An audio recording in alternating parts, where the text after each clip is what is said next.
Oui, bonjour, bonsoir. Ko saɗi mon ko tooli ko mbeati hewtude ɗo. Wow. Déjà 4 personnes. Ça monte vite, hein. Yawde tinna no.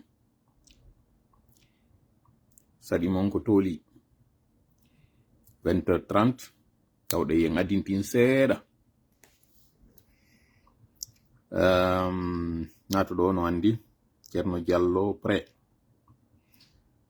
Madiw Ndikta Diallo bonsoir. Ibrahima Sow Nori Koba assalamu alaikum warahmatullahi wabarakatuh. Wa alaikum salam warahmatullahi wabarakatuh. Boubacar Kouyambari bonsoir. Fatma Zahra Diallo assalamu alaikum koto. Wa alaikum assalam warahmatullahi wabarakatuh. Mariama mo Ismaila soirée niwroɗo soirée ɓen fo touré ɓen liɓe ɓen e siiɓe ɓen Mali Emberen yeggitali kadi bayoɓe ɓen yeggitali jalloɓe ɓen yeggitali balde ba bari so semi lenti so ɓen Mali Emberen are ko saɗi mon ko tooli Binta Fatmata ɓeɗo ko spécial ɓeɗo na Fatmata Binta de ko Binta Fatmata ko non ɓe wiyete awa aray ko saɗi mon. Ibrahima Ba from Sierra Leone. Heidi Body well. Okay. Aray, merci pour les fleurs. Dingiray Yette Bari Bona. Bonsoir Tola, welcome. Bonsoir.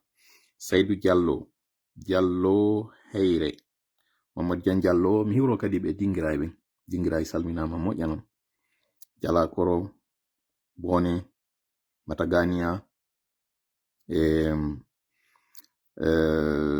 Bannora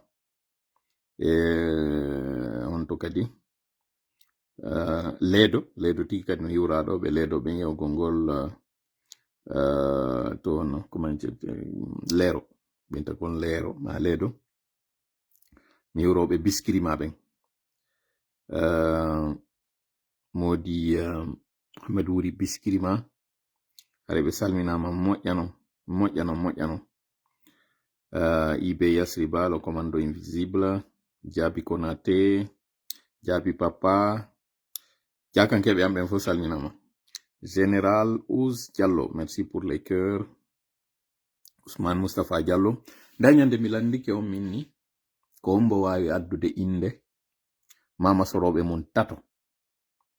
on buyi on addi inde ɗen ma on addo wi on hiɗo wawi woɓɓe hay e windi mi landi kadi si ɗon andi inde hoɗo moɗon gon wodi jaabiɓe ka privé woɓɓe addi ka plateforme ji mi profita ɗon mi wiro moƴƴa koto Moukhtar hakkil koye gollitire kala wonɓe ɓen ka hakkil koye gollitire numéro 1 numéro 2 numéro 3 mi sikki ɗi e joni ha numéro 6 mi anda ko jel chiffre o mais hare koto Moukhtar a hiwrama moƴƴano ɓe telimile ɓen hiwrama moƴƴano loopi kompeta guguje manga kulung coñcan on to kadi mi anditi ɗo Sare Kali Kallamban profita ɗum hewro kadi Kallamban dongol tuma Jaga Hore Wuri Wansan Timbi Tunni Hore Paso Timbi Madina kañum kadi fop salminama haray ko wonde waɗirde ɗum ɗo ko annatan tan ko yimɓe ɓen yoɓe aro dañande ko mi landi on ɗo mi arta e muɗum woodi adduɓe yewti fi mawɓe muɗum particulièrement mi hiwro ɗo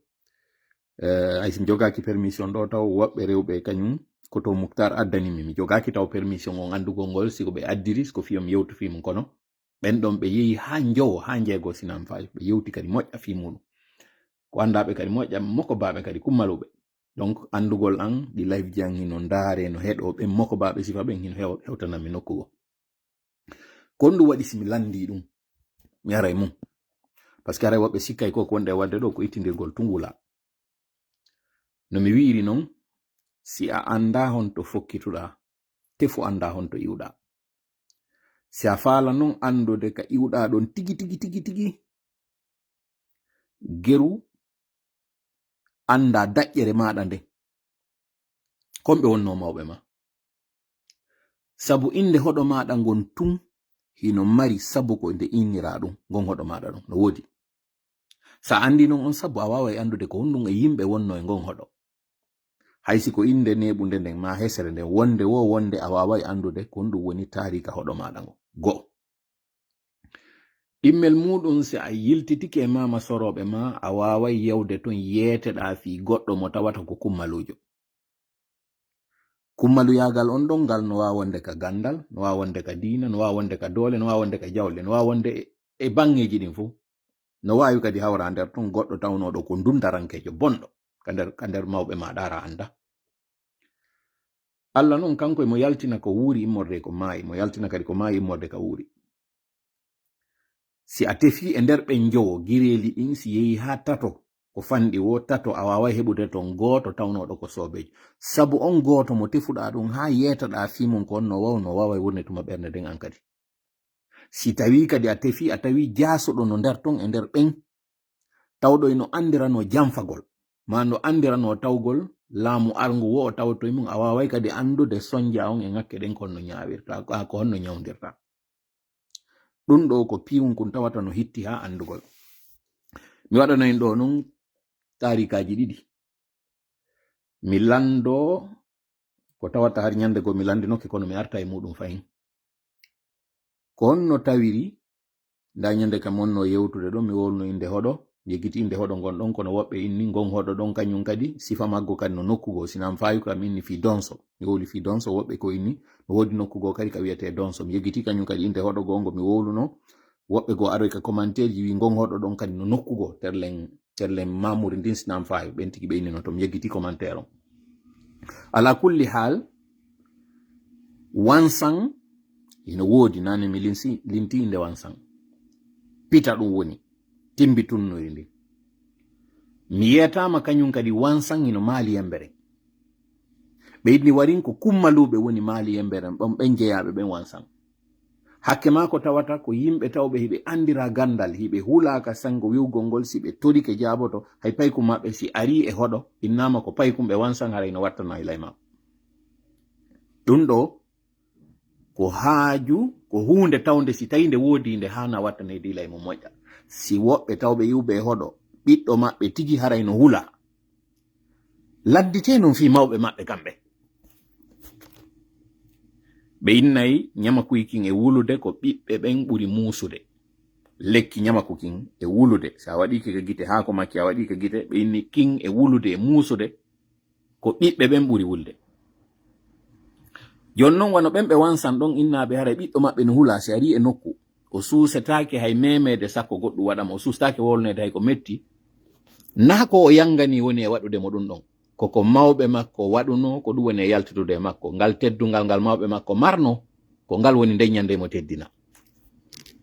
o ɗo noon ko ɗum hani waɗugol so andi jaka mawɓe makko no teddi no hula na yo gero ɓen ɓe yawe ko yo anditu ko golle waɗi si ɗum ɗo wawi waɗude ɗen no golle hanaka ɗe yana e ndiyam hanaka ɗum yebora ni no wodi kon falama yewtude musidɗo jentoran tun hakkil fama moƴƴa nden o live ɗo lanna no wodi kon fala ya suuto e koko momma yewtude ɗo mi wima ko tarikaji ɗiɗi moni e wadde wano noon kañum kadi no wodi ka wiyete tubbu e nder timbitunni on ɗon kañum kadi wansan hoore ndosa on ɗon mi humpitike kadi mamum no wodi ka wiyete tubbu jonno landal angal ɓawte mi wattude ɗon wondema bantingel no wodi kadi pita bantingel kadi no wodi dalaba ko honno tawiri ɗe inɗe ɗo bantingel pita bantingel dalaba wansan pita wansan maali yemberen tubbu pita tubbu mamu ko honno tawiri ɗiɗo ɗi woni tokora ene ɗino wodi kadi yuɓɓodiri nokkugo mi lando ɓen senornoɓe on audio ɗon yetilan fi mamaɓe maɓɓe ɓen ɓay hiɓe tawa e goɗɗo e ɗi koɗoli ɗi mi yewti ɗo fi mum ɓe tawa e muɗum yarliɓe andi ko honno tawiri ɓen jeyaɓe ngon hoɗo ɗon e hoɗo maɓɓe ngon kamɓe ko honno tawiri ɗiɗo ɗi woni tokora ko mawɓe iwnoɗo yehiɗa ɗum ɗo ara mi landike ɓe kamɓe ɓe anday ko kamɓe woni homɓe miɗo yiɗi no ɓe senorno non ɓe jaabi ɗum ɗo e nder audio yo ɓe seno kañum kadi ɓe laɓɓinana en ɗum ɗo ko honno tawiri goɗɗo e ɗi koɗoli tati ɗi mi wiɗo ɗin inɗe muɗum woni tokora kono hina e nokku goto woni kono ɗum ɗo woniri mi suuta non e ɗi tati ɗi mi wimanni ɗo mi suuta ɗon bantingel ɓay ɗum ɗo miɗo andi seeɗa fi ɗiɗo bon luttuɗɗin kadi miɗo andi ɓay miɗo jeeya e goɗɗo e majji on yeru ko mi taski kon seeɗa ko mi humpiti fi bantingel on ko wondema yette bariɓe ɓe bantingel ɓen ko iwɓe Fugumba woɓɓe ari luttiti Dalaba ɗon woɓɓe feƴƴoy Pita joni noon ɗen andi Fugumba hino tawa e ɗen diwe ɗe tawata ko kummaluje ɗen fewndo Fuuta wiwno ko Fuuta joni noon mi waɗa ɗo pause mi lando onon ɓe bantingel ɓe woni ko bantingel Pita woni ko bantingel Dalaba woni ka bantingel ka woniri wono wawa wonde kadi ara tammono ton konno nden inde bantingel ardiri hiɗon geli ko honno tawiri bantingel on innama bantingel ko ɗum waɗi siko bantingel wiya ɗo yon jaaboyolan ko tawata ko tarika kon fahinka mi woni e landade kon mi wattora ɗon ɗiɗi kirɗuɗi ara noon e majji yeetiɗo lan on ɗum o inni o anda inde nde moƴƴa kono mo andi tun do wata sattire ha an mo bantingel nangodiron piiro bantoma par ce que si o bantikema ñalde waɗay ɗum ɗo ko ɗum o wimi omo mi yewtifimo o inni o anda kon ɗum firi bantingel kono ka o andi tun do si a nangodire mo bantingel ko satti ɓiɗi o taw geru do o bantoma ɓay so bantikema ñalde waɗay ko ɗum ɗon o wimi go'o ɗimmel muɗum omo mi yewti mo bantingel o inni mi bantingel no mari yettoje tati yette bariɓe e yette jalloɓe tawɓe e maɓɓe no yalti kanɓe kañum kadi si tawi yette bariɓe ɓen innama ko Fugumbaɓe iwi ɓe ari ɓe daaki Dalaba woɓɓe feƴƴo e Pita o inni mi yette jalloɓen hari hino tawa e maɓɓe wiyeteɓe ɓe nayɓe ɓe ndinayɓe jeeyaɓe e ɓen mamaɓe wiyeteɓe mama ndinayɓe ko ɗum noon ɓe innirɓe ɓen ndinayiɓe ko andiranoɓe non tawno ɓe marino dingiraji nayi ɗin dingiraji nayi hari ko janɗuno kon ko mawnuno kon hakke ma ka mawnuno kamɓe ɓe marno hari nagge tawnoge hari galaɗi muɗum ko janɗi kon ko janɗi kala ka ngen nagge arno nayi luttuɗɗin fof jokkayno nge hari nge waywa ngen nagge mooɓo e nayi go ɗin non nayi sifa majji ko Burundi yi'oto andi ton noon ko posungoy mi woni e Rwanda ko ton ɗi heɓoto e Tanzanie ko ton ɗi heɓoto Kenya ko ɗon ɗin nayi sifa ɗin heɓoto Uganda ko ton sifa ɗin nayi heɓoto jon noon wait a minute acci hakke ɓe wiyeteɓe ndinnayiɓe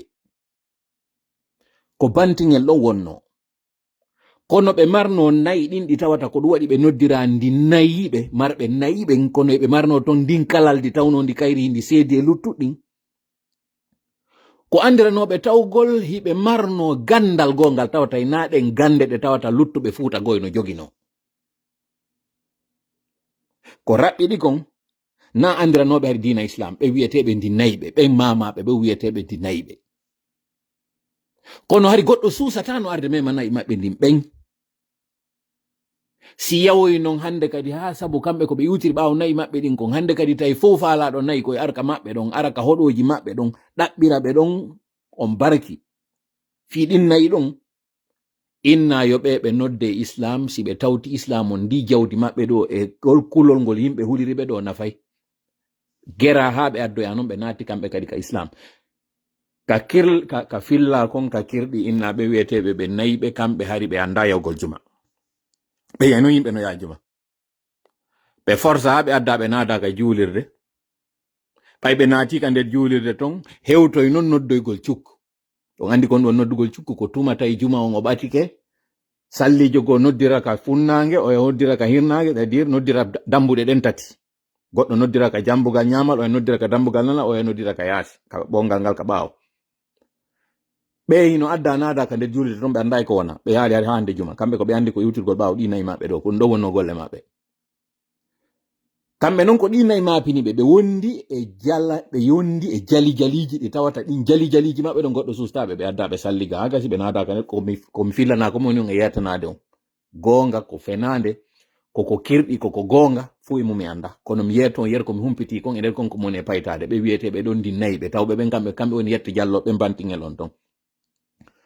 ɓayi salli immike noddiniriɗa ɓe sikki ko gere wona waɗede kamɓe ɓe anda kon ɗon noddingol ɓe anda ko wona ko ɓe andi non kamɓe ko ɓe pré gere mawɓe ɓe wi parfait dogiri yalte ɗo e salli immoɗo atta kamɓe ɓe ni o bob ɓe huɓitama ɓe waɗi parfait ɓe dogi ila fali ɓe yawɓe jokkito ɓe adde ɓe yete kon on principe on si ɓe tabiti e ɗum ɗo hino yalti e maɓɓe ɓen tawɓe ko kummaluɓe ka gere ɓen tawɓe ko honno mi wiyata ɗum ko kalaldi ka sengo jawdi e ɓen wiyeteɓe nayiɓe no yalti e maɓɓe ɓen tawɓe ko lamɓe no yalti e maɓɓe ɓen tawɓe ko soldasiɓe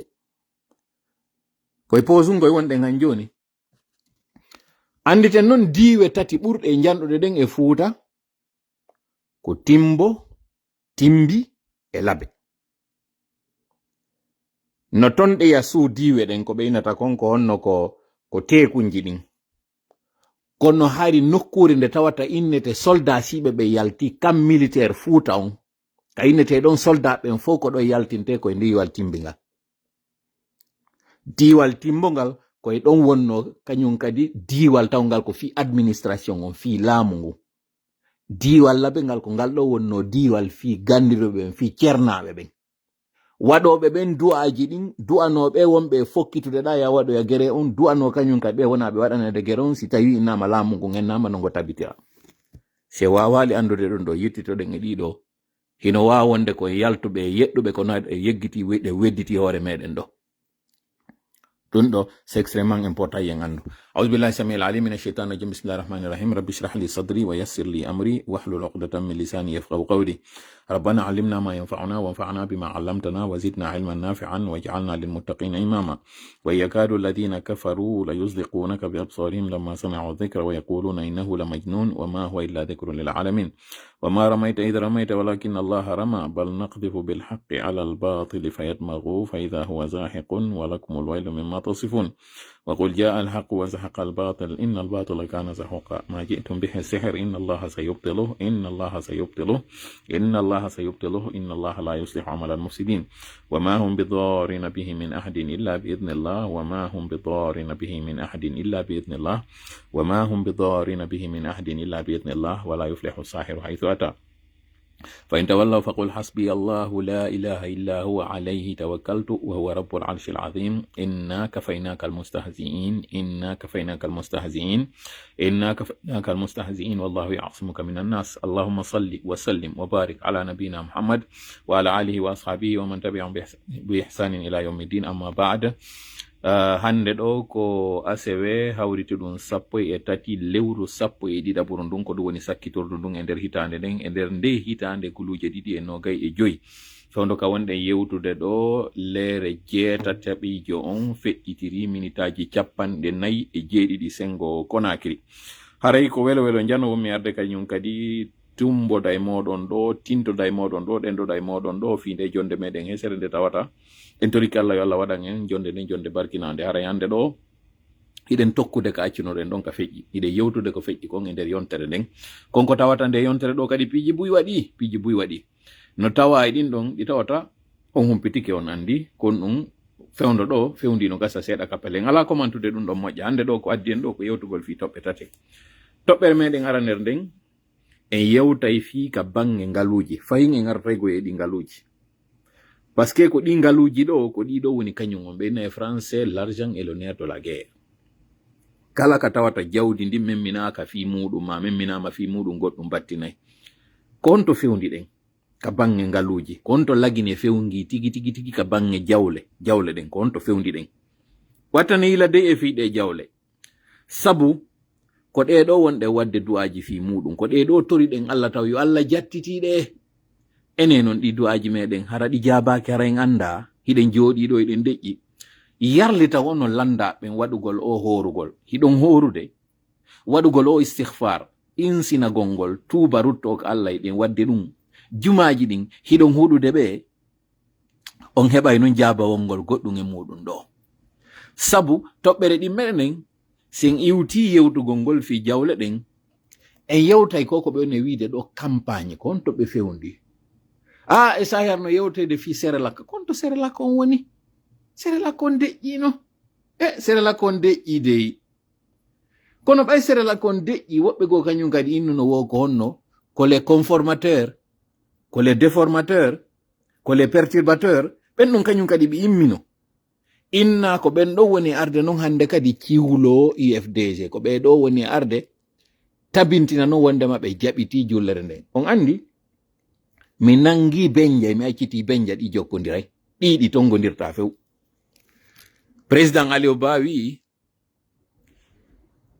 ƴulɓere nden hina cifagol nden woni kañum o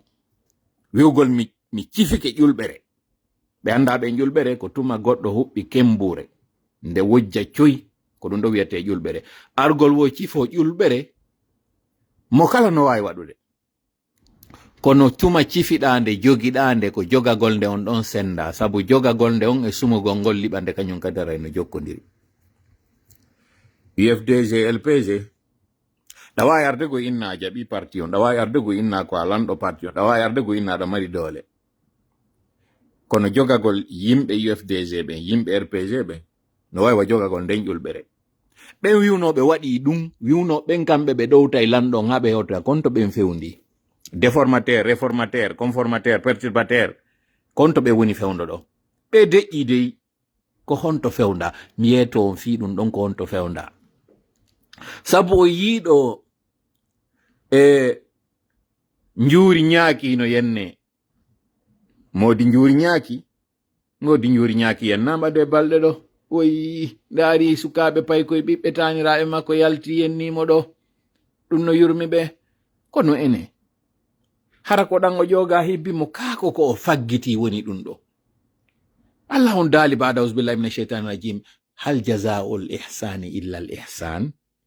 yarli no woodi ko yoɓitire moƴƴere sina moƴƴere kadi awa par analogie kañum kadi yarli no woodi ko yoɓitire ko boni sina ko boni kañum kadi fi kala Allah on ko wi se waɗama yen accu yen muññu enen accen ɗon kono noon o wi se en yottike kañum kadi bona kono en accude ko ɗum ɓuri moƴƴude ene kañum woodi njuuri ñaaki ɗo hino habbino goɗɗo gon ko tawata hina sifa ɗum ɗo pullo fuutan wi wo mo suɓali ka jooɗo immodoto e ñooge ene na on ñooge noon hande ɗo woni heɓude ɗole tawa e siwde siwa mutaki taw ko wowlɗen ko mbayɓe ala nanude heɓino hewti noon no ɓe nanira ɓikkoy tanirawo e maɓɓe yo immo hande ɗo yennira o moko baɗo yennira o mawɗo ɗo mo tawata parcours politique makko on tun no hecci ɓe ɗo ɗe cuute ɗo yalta kon ɗum waɗi ha o yenna ko ɗum woni komin yewtawan ɗo ko ɗum si fuɗɗorɗen ngaluji ɗin toɓɓere men tammere nden en yewtay seeɗa en ɓaƴƴinay tu woni en juutinta fii ko wona wiyeede ɗo soriɓe no nangede andi ton noon tola yiltito nde ñande tolaari yetinuke on wondema innama ko otowal ari forci barrage mi aratami ko manta fi muɗum sabu juuti laaɓay wiwgol wondema ko sama kala on waɗiri ɗo sama kala on waɗiri ɗa andoto eno mi wiri noon mi fillo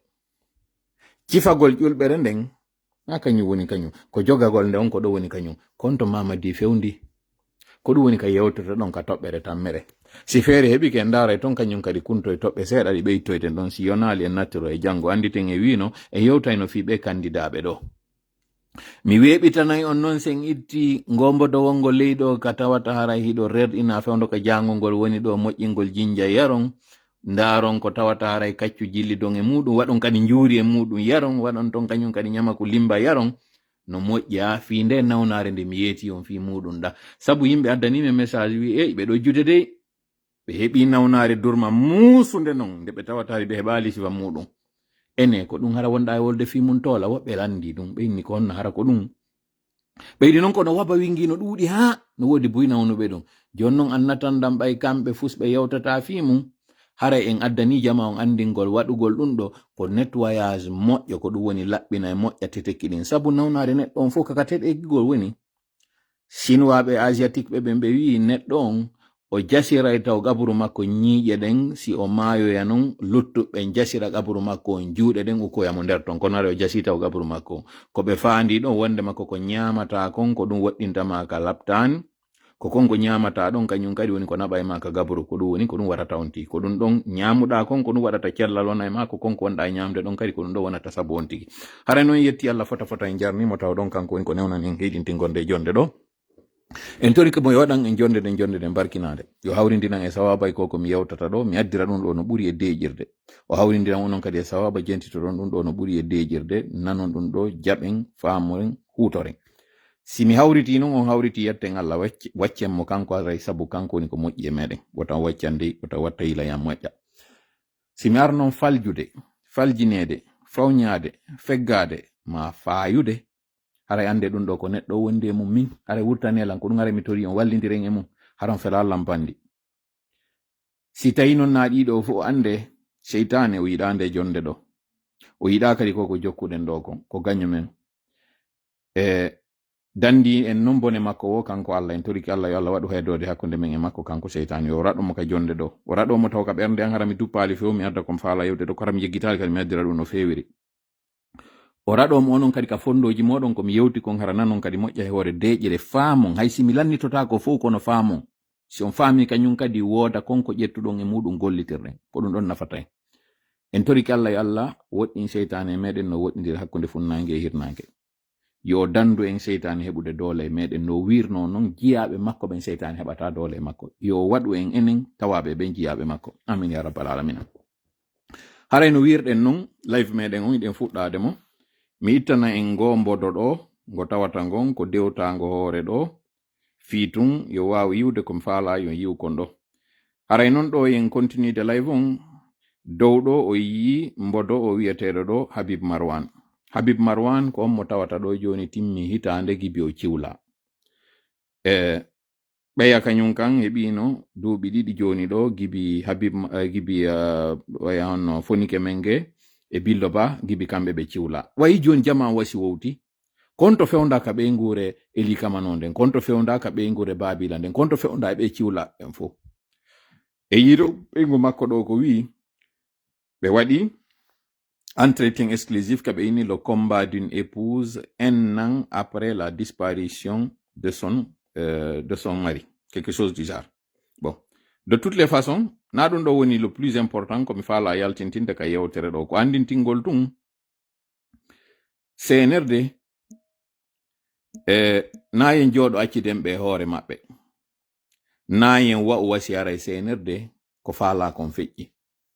hande ɗo o sonnajo ɗo mo tawata o jibini e nder modi makko ko ciwla ɗo kon déjà mo marno bobo tawɗo sella o jibini kañum kadi tawi ko ɗimmoɓe makko journaliste ɓe ɓen arata wallitomo no bobo ɗo fembire haray wallitiɓe ɓe nde ɓe ngure ɗo ɓe weltanama moƴƴa kono hani no hande ɗo yen anditu o sonnajo ɗo himo hana wallitede moƴƴanon e bangeji ɗin fo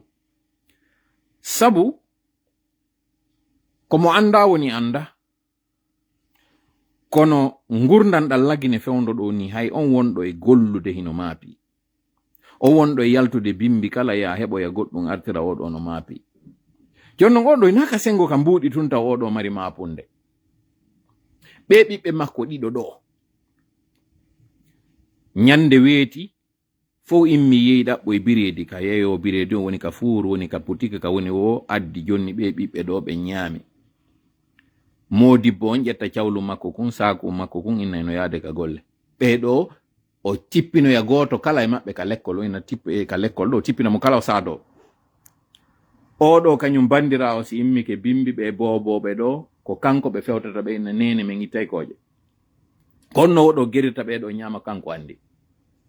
wallingol ɓe taw kanko andi konno woni e wallinirde ɓeyɗo kecco marɗo kadi kum bobo kañum kadi taw kunno mi wiri en ɗo ari kun sella ñande goo waɗanino en poste ka o andini o bobo makko nawni e kanko e nduredu makko ɗo immi e ɗin barage on tuma wodnoɗi konakiri o dogini ngal o to alhimo saawi o naɓi o bobo ɗo ka laɓtani ɗi dakkali ɗo ɗum hajaka e majji kamɓe ɗum fus waɗali ɓe ɗum waɗali sabu ɓe inna modi acciten ɓiɗɗo o mo acciten modi o ɓe waɗali ɗum kono Allah o gonga sakkoɗano mi arta e makko kanko sonnajo on oɗo si yehi sodo yibiredi addi no gerdiri wahaɓe ɓiɓɓe mo ñaamiɗo ɓe nawnima ko ɓe woni wo ñallal makko ngal wawa sifa ñallal ma e ñallal ammin ɗo yo andu ko honɗum woni alhaali moodi makko no hanuno ga andinen oɗo bete a wara o heɓali goɗɗi go sonjaji ton ɗi woni e mum ɗi o mapodi mum hande kadi ara ko mapoto ko ñande moodi makko artoyta par ce que si Allah jaɓi moodi makko artay moodi makko kadi artay kañum kadi moodi luttuɓɓen fof kañum kadi moodi boɓe luttuɓɓen fof artoya billo ba babe makko faatike e nder konko tawata kon himo joga fonike menge yumma makko faati fewndo ka wonno taw ka kaso o yalti ɗum ɗo waɗali sabu o accitiri cippire ngon o continue kadi cippire ngon ɗum ɗo fof ɓernde kañum senerde walaki ɓe jokki han joni ɓe sonja ɓeɗo kono mi faala wiwde jama hiɗen toriɗo jama on yoɓe waɗu horugol ngol woɓɓe waɗi woɓɓe waɗali waɗuɓe ɓen Allah jarama en weltike e yetti Allah en weltanike ɓe kamɓe kadi konko ɓe waɗi ɗon ko ɓe waɗali ɓen ɓe haɗali wongol ɗon tum ɓe waɗali ɓe faala so on singol woɓɓe go ɓe inna ɓe wata on waɗu ene onon hiɗon sikka ko horugol ko ɗum ittata mamadi sengo goy ɓe mari gonga wondema ko doole ittata doole kono mi lando on ɗo question wonɗo très simple laamuji waɗɗi ɗin fof lagine ko laamuji jelutay ko doole ƴettaɗi iwi se fuɗoɗen taw portojo on fiyo colonisation on iwu nan sifa no Angola waɗiri noon nano sifa Mozambique waɗiri noon nano sifa Guinée Bissau waɗiri noon ene waɗɗi ko yimɓe ɓen immi jonnidiri juuɗe tori Allah duwaji waɗa porto dogi Sékou Touré ari fuɗɗode nden fof tawere no laba Fuuta walliti ha o jooɗi o fuɗɗoy noon immade hande kadi o heƴƴa ɓiɓɓe Fuuta ɓe wattanela moƴƴa koko men on e yewtude ɗo sabu message no ɗon men on addande yiyon noon tawon koko mi wi on kon ko woni e wadde hande ɗo kon hari waɗino hankin ko woni e wadde hande ɗo kon no wawi wadde kadi janggo ɗum noon confirme to ka nder live ɗo si Allah jaɓi ɓayɗon kañum kadi o fuɗɗiki herƴude yimɓe ha o sakkitoriɗo kañum kadi aranoygol almamijo on sallijo on kan mamum ɗo o waru o sallijo ɗo inni acce jonnelan ɗo mi yaha mi salligo ɗo mi salligo mi waɗa darɗe ɗiɗi ɓe accitimo yehi o waɗi ɗum ɓay o toriki Allah ɗon ko tori Allah ɗon kon kañum kadi tonganoki ɗum ɗon ko Sékou Touré feƴƴi Sékou Touré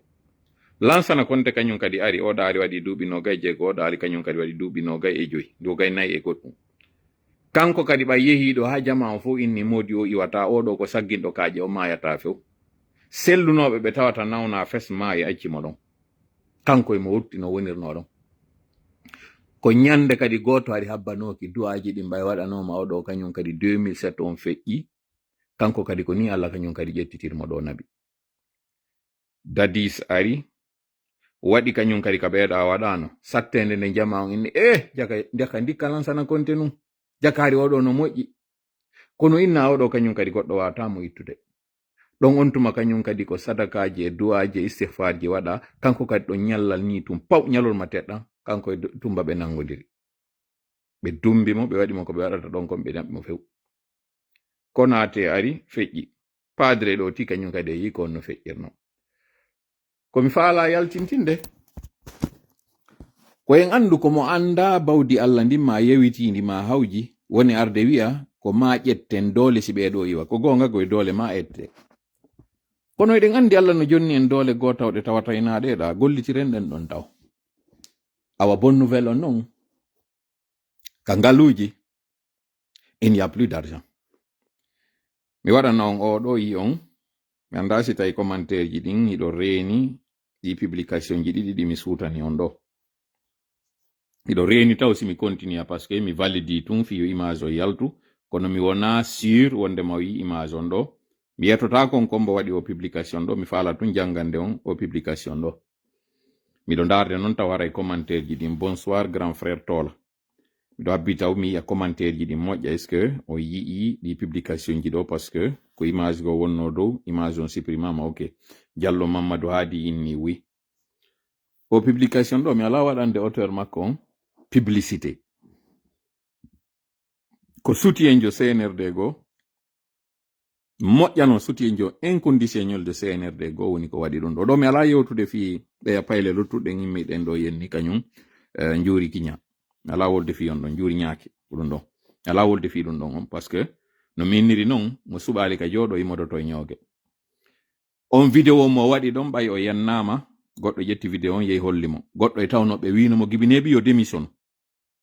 entourage makko on ɓay ɓe hollimo vidéo on ɗon o inni wo o démissionnata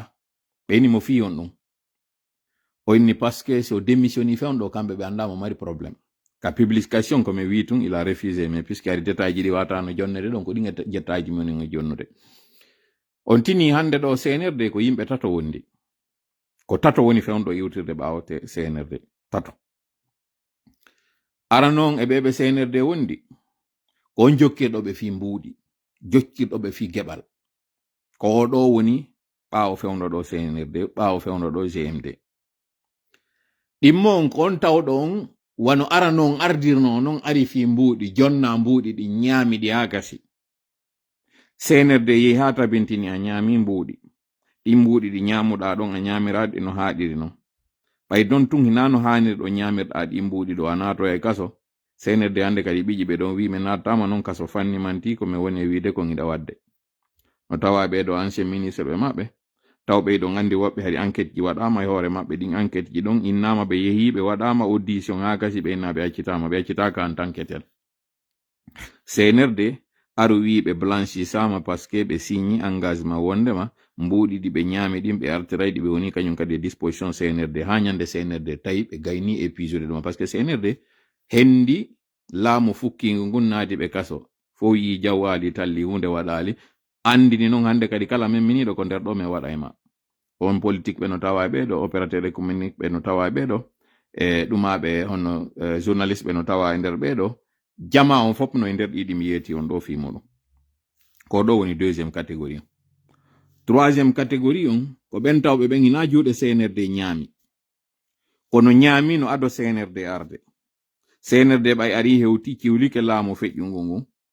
nangi nangaɓen on tuma waɗi enquête ji ha ndaarita e wi no woodi woɓɓe ñamunoɓe gibe laamuji feƴƴuɗi ɗi noddiri ɓeɗo goto goto ɓurɗo ɓen noon ɗuɗude ɓeɗo ko on politique ɓe ɓen opérateur économique ɓe ɓen wiɓe men daari men tawi ka kaydiji amen hiɗo ñawli état on tel menen noon ko soit men naɓama ka kaso yoɓita mbuuɗi ma mi rewa e jawdi maɗa ɗi min yoɓita mbuuɗi ɗin goɗɗum emen kon ɗum suɓiɗa si tawi noon ɗiɗo fo a wataɗi wadde meɗe waɗandema kadi autre proposition iwtira ɓawa men finance a kala ko min hanno finance de parce que fewɗo mbuuɗi men ala wonana men jeli amen wonana men gawlo amen ko ɓeɗo tato CNRD wondi e mo ɓeynayi noon soggo o ronka e mayge CNRD noon joni dépense ni ɓeɗo ha hewtama nokkugo ko tawata hande kadi ala robineji ɗin noon joni ɗi fermi andite noon ñande gwar mi yetinoke on minni ɓurowo noon perdude on fo e wutirɓe ɓawo CNRD ɓen ko ɓen tawno ɓen hankinno wondi e meɗen ka cippiro yehi ha moni sabu ko moni ɗon ko wi ittagol en enen mone yo yaw joni tawto yaɓeyato ɓeɓe wonno pirdude muɗum ɓen hankin ɓeɓe wonno dartade ɓen hankin mini ɓeɗo kono tawiɗe ɓe perday heɓe arde ɓe tawa CNRD no monaniɓe taw no wi'i ko no wonno men dartade ko no laƴini men ko non soñji men kono ɓaytu meɗen mari haaju moɗon hande ɗo min addi on ɗo wa doomi wa lekki doomi fi yo lot goɗɗigo arnango ko menen woni habbaɓen ko menen ɓe faala wadde jungo e muɗum e nanduɓe amen ɓeɗo noon yawɓe tawiɓe ton ɓe hendi ɓe mabbini fi ɓeɗo ɓe towniɓe ka dow ɓe famini ɓe yiɗuɓe ɓe yiɗaɓe ɓay noon ɓe iwiɓe ɓe wondu ɓe wi ka ɓeɓe ɓe wonduno e muɗum ɓe yehi to ɗon anditi mi yeetu noon ɓe ñamminay ɓe mbuuɗi ha ɓe haara tew ɓe huwina ɓe piiji ɓe wowlina ɓe haalaji ha ɓe haala tew ha ɓe gayna yollade ñande ɓe memminoyi noon hande kadi yoygol awɓe yiltitade noon hande kadi ɓe wawa si ɓe jeeja en enen wawa si awɓe wurta woni koɓe bonnuno kon ko ɓeɗo ɓe adorta ɓeɗo noon si ɓe nangiɓe goto immantako ɓe par ce que ɓe iwi ɓen e mum ko ɓeɗo wawno immade dartanoɓe ko ɓeɗo wawno immade inna koko waɗɗo on ɗo e wadde ɗo kon hana kono hande ɗo ɓeɓe iwɓe ɓen fo juuɗe meɗen ɗo molti yehi tawto e ɓeyato si goɗɗum hande waɗi ɓeɗo kon no wowluton fi muɗum ketten ɗo misal ngal e kanko ɗo juuri kiña juuri ñaaki ɗin ɗo hande ɗo koko wona waɗede ɗo fo miijiteɗo siko 2010 fewndo innano ɗo nanganoma onada kasa ko jelo wallitimo fewndo ka wonno ka jananiri ko jelo wallitimo hay fewndo hotiti lagine fewndo heɓuno fewndo ka o gracia on warti lagine ko jelo on dutuma wallitinomo ko njelo waɗuno on tuma wi'i ko toñaɗo ko njelo kañum kadi fof wonno immade dartano miɗo andi fewndo kam yaltayno ɗo mi yewta fi makko wonnoɓe immade ara inna nono ko victime joni tan nangu wowlgol ɗo e makko hande ɗo noon ko wonɓe takko makko tigi waɗi mo wiide modi a hersinimen a heɓi mbuuɗi ko gonga a heɓi magamo innama an kadi a hewti niveau ma a hewtala a woni premier ministre kono hande ɗo tina aucune chance ya imite ɗo politique ma ɓeɗo ari ɗo gayni hande ka tunindema gayni liɓudema few a wata a nafata lagina a yata à l'international nafa e hunde hande ɗo ko hay taniraɓe makko oɗo o tunini kañum juuri ñaaki ɗo o tunini hay taniraɓe makko bref on groupe tawɓe ɓen acciti e yeyi woto monano goto e maɓɓe welte kelle sabu toɓɓere men aranere nden ko yewtugol fi justement ɓe wownoɓe wiide wo ko ɓe Serelak ko Serelak hande ɗo ko on to Serelak fewndi ɓe yaltunoɗo ɓe waɗi sonkoyi ɓe wowli ɓe mabbini ɓe jonna on tuma ɗon mbuuɗi ɓe ƴawra ɓe joldari kamɓe wonno wadde piiji ɗin fof hari robineji ɗin on tuma mbuuɗi no woduno joni no robinet on fermi woɓɓe goo kañum kadi naadama kamɓe joni ɓe gollitiriɓe ha joni ɓe gaynidi e maɓɓe hande kadi fusɓe nafata ko ɓe falano kon ɓe siiɓike ɓe joni hande kadi ɓe yariɓe ɓe itti kala ko wiyete kon noon andi ɓe yaltoɓe ya jemma ka neteje ni ɓe yaɓe ɓe yari moɓugol nete mboɓugol wargol muyta konko tawata neteje ɗen ka dundulleji muɗum piindi muɗum ɗin ko yaltinta ton kon harayno ton ko ɓeydata nectar e français ko waywa njuuri ɓe yaɓe mbooɓa ɗum ɗon ɗum noon hina ko wonata tawa luttay lannata lannay sa mbooɓi seeɗa hande kadi ko won nder ton kon hande kadi lanni ko seeɗa ni ko piyum welkunni kon ɗuuɗa kono ko weli ha ɓe gayni hande ɗo woɓude ɓeɗo ɓe mooɓi kala ko ɓe won ton kon ɓe yariɓe siiɓike ɓe hande kadi ko ngoppoji joni noon ɗi ngoppoji ɗo ɗi wata yaltude ɗi wowla par ce que si ɗi yalti ɗi wowli koko mi wiwno kon ya quelque mo aminni on ninsoyay koko wona ɗo waɗinede ɗo on ninsoyay ñande tay ninse gasata onon noon ko onon ɓurata heɓude ko ɓuri sattude kon par ce que on suusata yaltude wowlon ko tawno hanki on tuutino on wata wowlde ko raɓɓiɗi kon ɗon chapitre on fiwata en juutimo o yii yontere feƴƴuno nden ɓe wowlan nden fi affaire port on alhamdulillah rabbil alamina de lendi sinami fa o yii ka tijjan la puissance ƴetti ɗon opérateur ɓe wonɓe naɓude otoje sengo belgique naɓaɗe afrique belgo malien taw interviewe ɓe yoɓe yewtu sonjaji ɗi ɓe yaɓe ni hande kadi woɓe grévi même si je comprends pas kono ɓe grévita par ce que grève ko contre employeur joma min ɗon noon fof mi yalɗon hay goto maɓɓe on ɗo e grève de ɗum bref ko ɓeɗo wiwnoɗe yoɓe accirni importation yoɓe accirni yoɓe darno taw leydi ndi camion war hal mètre linéaire ko 580 hari yarayno ka ko 680 non pardon 580 hari oto wal yarayno si je ne m'abuse 580 non pardon 580 euro wonno mètre linéaire camion wal hande ɗo sinami fayi ɓe ɓeyditi 200 euro e hoore ɗin 580 ji hande ɗo mi sikki ko 780 woni mètre linéaire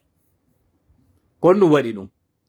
ko parce que compagnie maritime ji wonɗe naɓude ɗi laggine ɗi yeeyi ɗi heeɓi perte ji ton ɓe yeeyi ɓe heeɓi vol ji ton ɓe yeeyi ɓe heeɓi inconvénient ji ton joni noon ɗum ɗo koɓe yoɓitirta ɗum ɗo koye hoore jama on koye hoore wonɓe wadde ɗi activité ji ɗo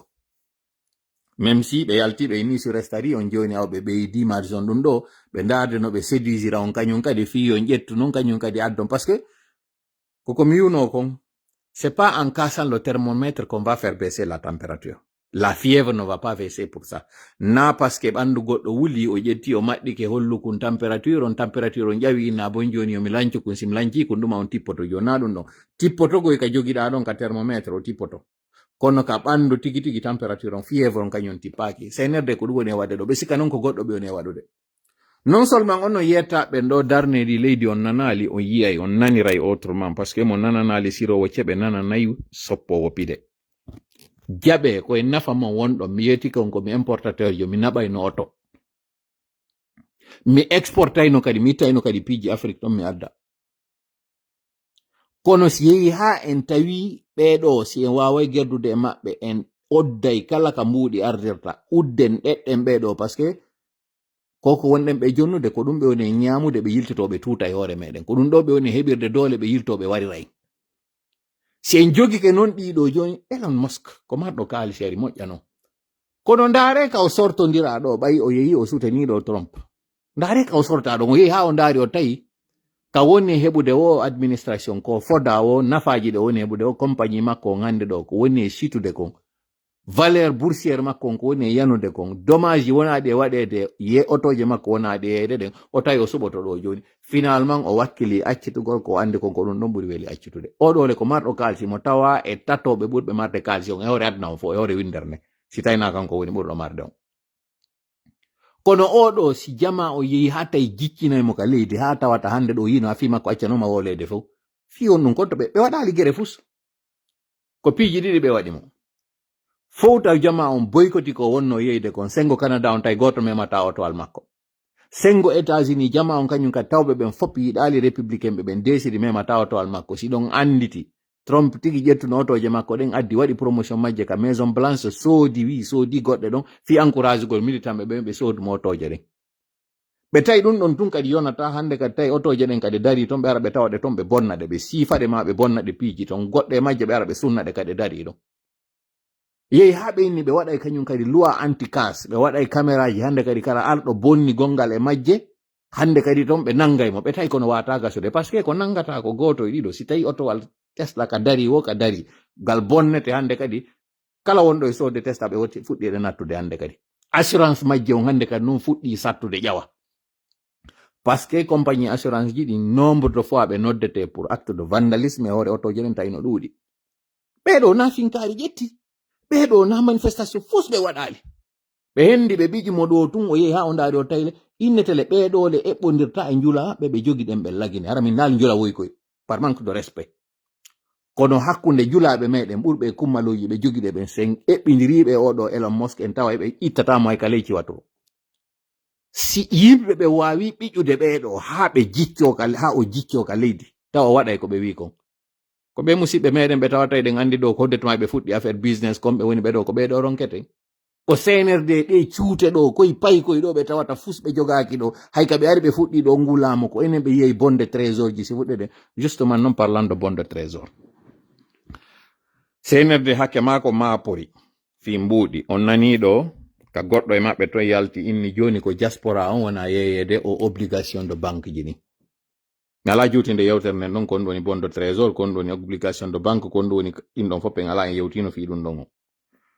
ko woni ɓay tun hande kadi wonɓe lagine ɓen commerçant ɓe ɓen ala sodde juuɗe makɓe yimɓe ordinaire ɓe ɓen citoyen lambda ala sodude ɗinɗi ɓe waɗi ɗon mbuɗɗi manki hande kadi ɓe fewti men mene wonɓe ɓen ka jannaniri yo men sodanɓe ko ɗo noon min habbino on ɗum ɗo fof kon ɗum yoni on e yetorde jama ko yon andu ɗi duwaji ɗi wonɗe waɗude CNRD suuɗay tu woni kono mi yetike on tampere e hettare e feetere ɗiɗo suuɗota ko si ɗi ari tun ko gerɗa o ko gerɗa ɗi yaltitay CNRD suuɗi on ha haɓɓitike yedday fennay me mene wonɓe yaltude inna on mbuuɗi ala ha hande kadi ɓe yaltay ko ma ɓe yaltay kene bonne nouvelle on noon ko on ɗum o yiiɗo enseignant ɓe ɓen ko memmini e nder yontere nden ɗo kon manifestation ji ɗi waɗɗon ɗin ɗa fop waɗa ɗin fo e nder saare nden mi wowlani noon minni CNRD suusatano immade riposta fi on nu Mamadi so yi o ala yaltude ka pale ko yimɓe woni e yaltude sonkanamo ƴawranamo joldanamo waɗanamo koko woni e wadde ɗo kon fu ingi bruit mo andi so yalti hande ɗo mi defiyamo noon hande ɗo mi wowla ɗum ɗo e français Mamadi tu vois tu dis que tu es quelqu'un de très courageux c'est possible hein? Tu peux être quelqu'un de très courageux tu as dit c'est nous qui sommes allés à la mort oui c'est vrai parce que c'est ton unité qui est allée à la mort c'est vrai ça on peut pas le nier. Mais il convient quand même qu'aux yeux de l'histoire qu'on rétablisse certains faits et qu'on informe les gens ce qui s'est réellement passé. Les faits et rien que les faits. On a tous suivi ce qui s'est passé au Bénin. Il y a celui qui avait protégé la présidence qui est sorti, quand il était l'invité de Christophe Babouvier, qui est revenu sur le film de l'événement pour parler de ce qui s'est passé. Comment est-ce que les mutins ont fait d'abord des actes de diversion pour que la présidence soit à découvert avant qu'il ne fasse l'assaut. Toi aussi, Mamadi, c'est la même chose que vous avez faite. Vous avez fait des diversions à Kindia, vous avez fait des diversions sur les en haute banlieue de Conakry en faisant des arrestations ça et là pour que on se focalise sur un danger lointain alors que le danger était déjà dans le palais. Et puis, 20 ce jour du 4 septembre où vous avez décidé sur comment vous allez faire en attendant que les autres de M. Alpha Condé quittent le pays pour venir faire cet assaut. Et ce jour-là, vous avez brouillé les lignes. Pourquoi je reviens sur ça? C'est parce que, comme j'ai dit, les faits et rien que les faits. D'abord, pour t'interpeller toi. Ce jour-là, tu savais très bien que les chances de réussite du coup d'État étaient très minces. Malgré que tu étais soutenu par tes formateurs du côté de la France, l'armée française, qui faisait la liaison, qui avait brouillé les lignes, par l'entremise de celui que tu as nommé aujourd'hui au niveau de l'ARPT, Doumbouya. Mais, si toutefois ce coup échouait ce jour-là, tu sais très bien que ton option c'était que tu rentres dans l'ambassade de France et que comme on avait fait pour Toumba, qu'on t'exfiltre et qu'on t'envoie à l'étranger. Comme ce que ce tome-là a fait au niveau du Bénin. C'est la même chose. Pour celui qui veut savoir ce que Mamadi a fait, allez écouter cette entrevue. Dans cette entrevue, on explique que ceux qui étaient venus avec les blindés pour attaquer la résidence de M. Talon étaient venus avec des blindés comme toi aussi tu l'avais fait avec Michel Lama qui est venu avec un blindé lorsque vous avez eu la certitude que M. Alpha Condé était dans la résidence. À la présidence plutôt. Quand il t'a appelé pour te dire qu'ils ont été victimes d'attaques, ils pensaient que tu allais jouer ton rôle et que tu ne pouvais jamais être le danger dont il fallait redouter. Donc, le bon sens voudrait que tu expliques que tu n'es pas assez courageux, parce que ce jour-là, ni t'était ta ruse, ni t'était ta tromperie, ni t'était la trahison, ni t'était l'implication de cette puissance étrangère, tu n'aurais pas réussi ton coup. La preuve est là. Ceux qui n'étaient pas soutenus par la France ont échoué du côté du Bénin. C'est la même chose. Lorsque nous avons un poste pour dire que les meetings du côté du Bénin, c'est quand ils ont vu que tu as réussi, quand ils ont vu qu'un tocard comme toi peut réussir, qu'ils se sont dit, nous aussi on peut réussir. Parce que tout le monde sait que tu n'as pas le niveau. Tout le monde sait, tu connais toi-même que tu n'as pas le niveau. D'abord militairement, intellectuellement, rien, tu n'as aucun niveau. La preuve est aujourd'hui, tu te dis candidat pour une présidentielle, mais c'est des gens qui sortent pour faire la campagne à ta place.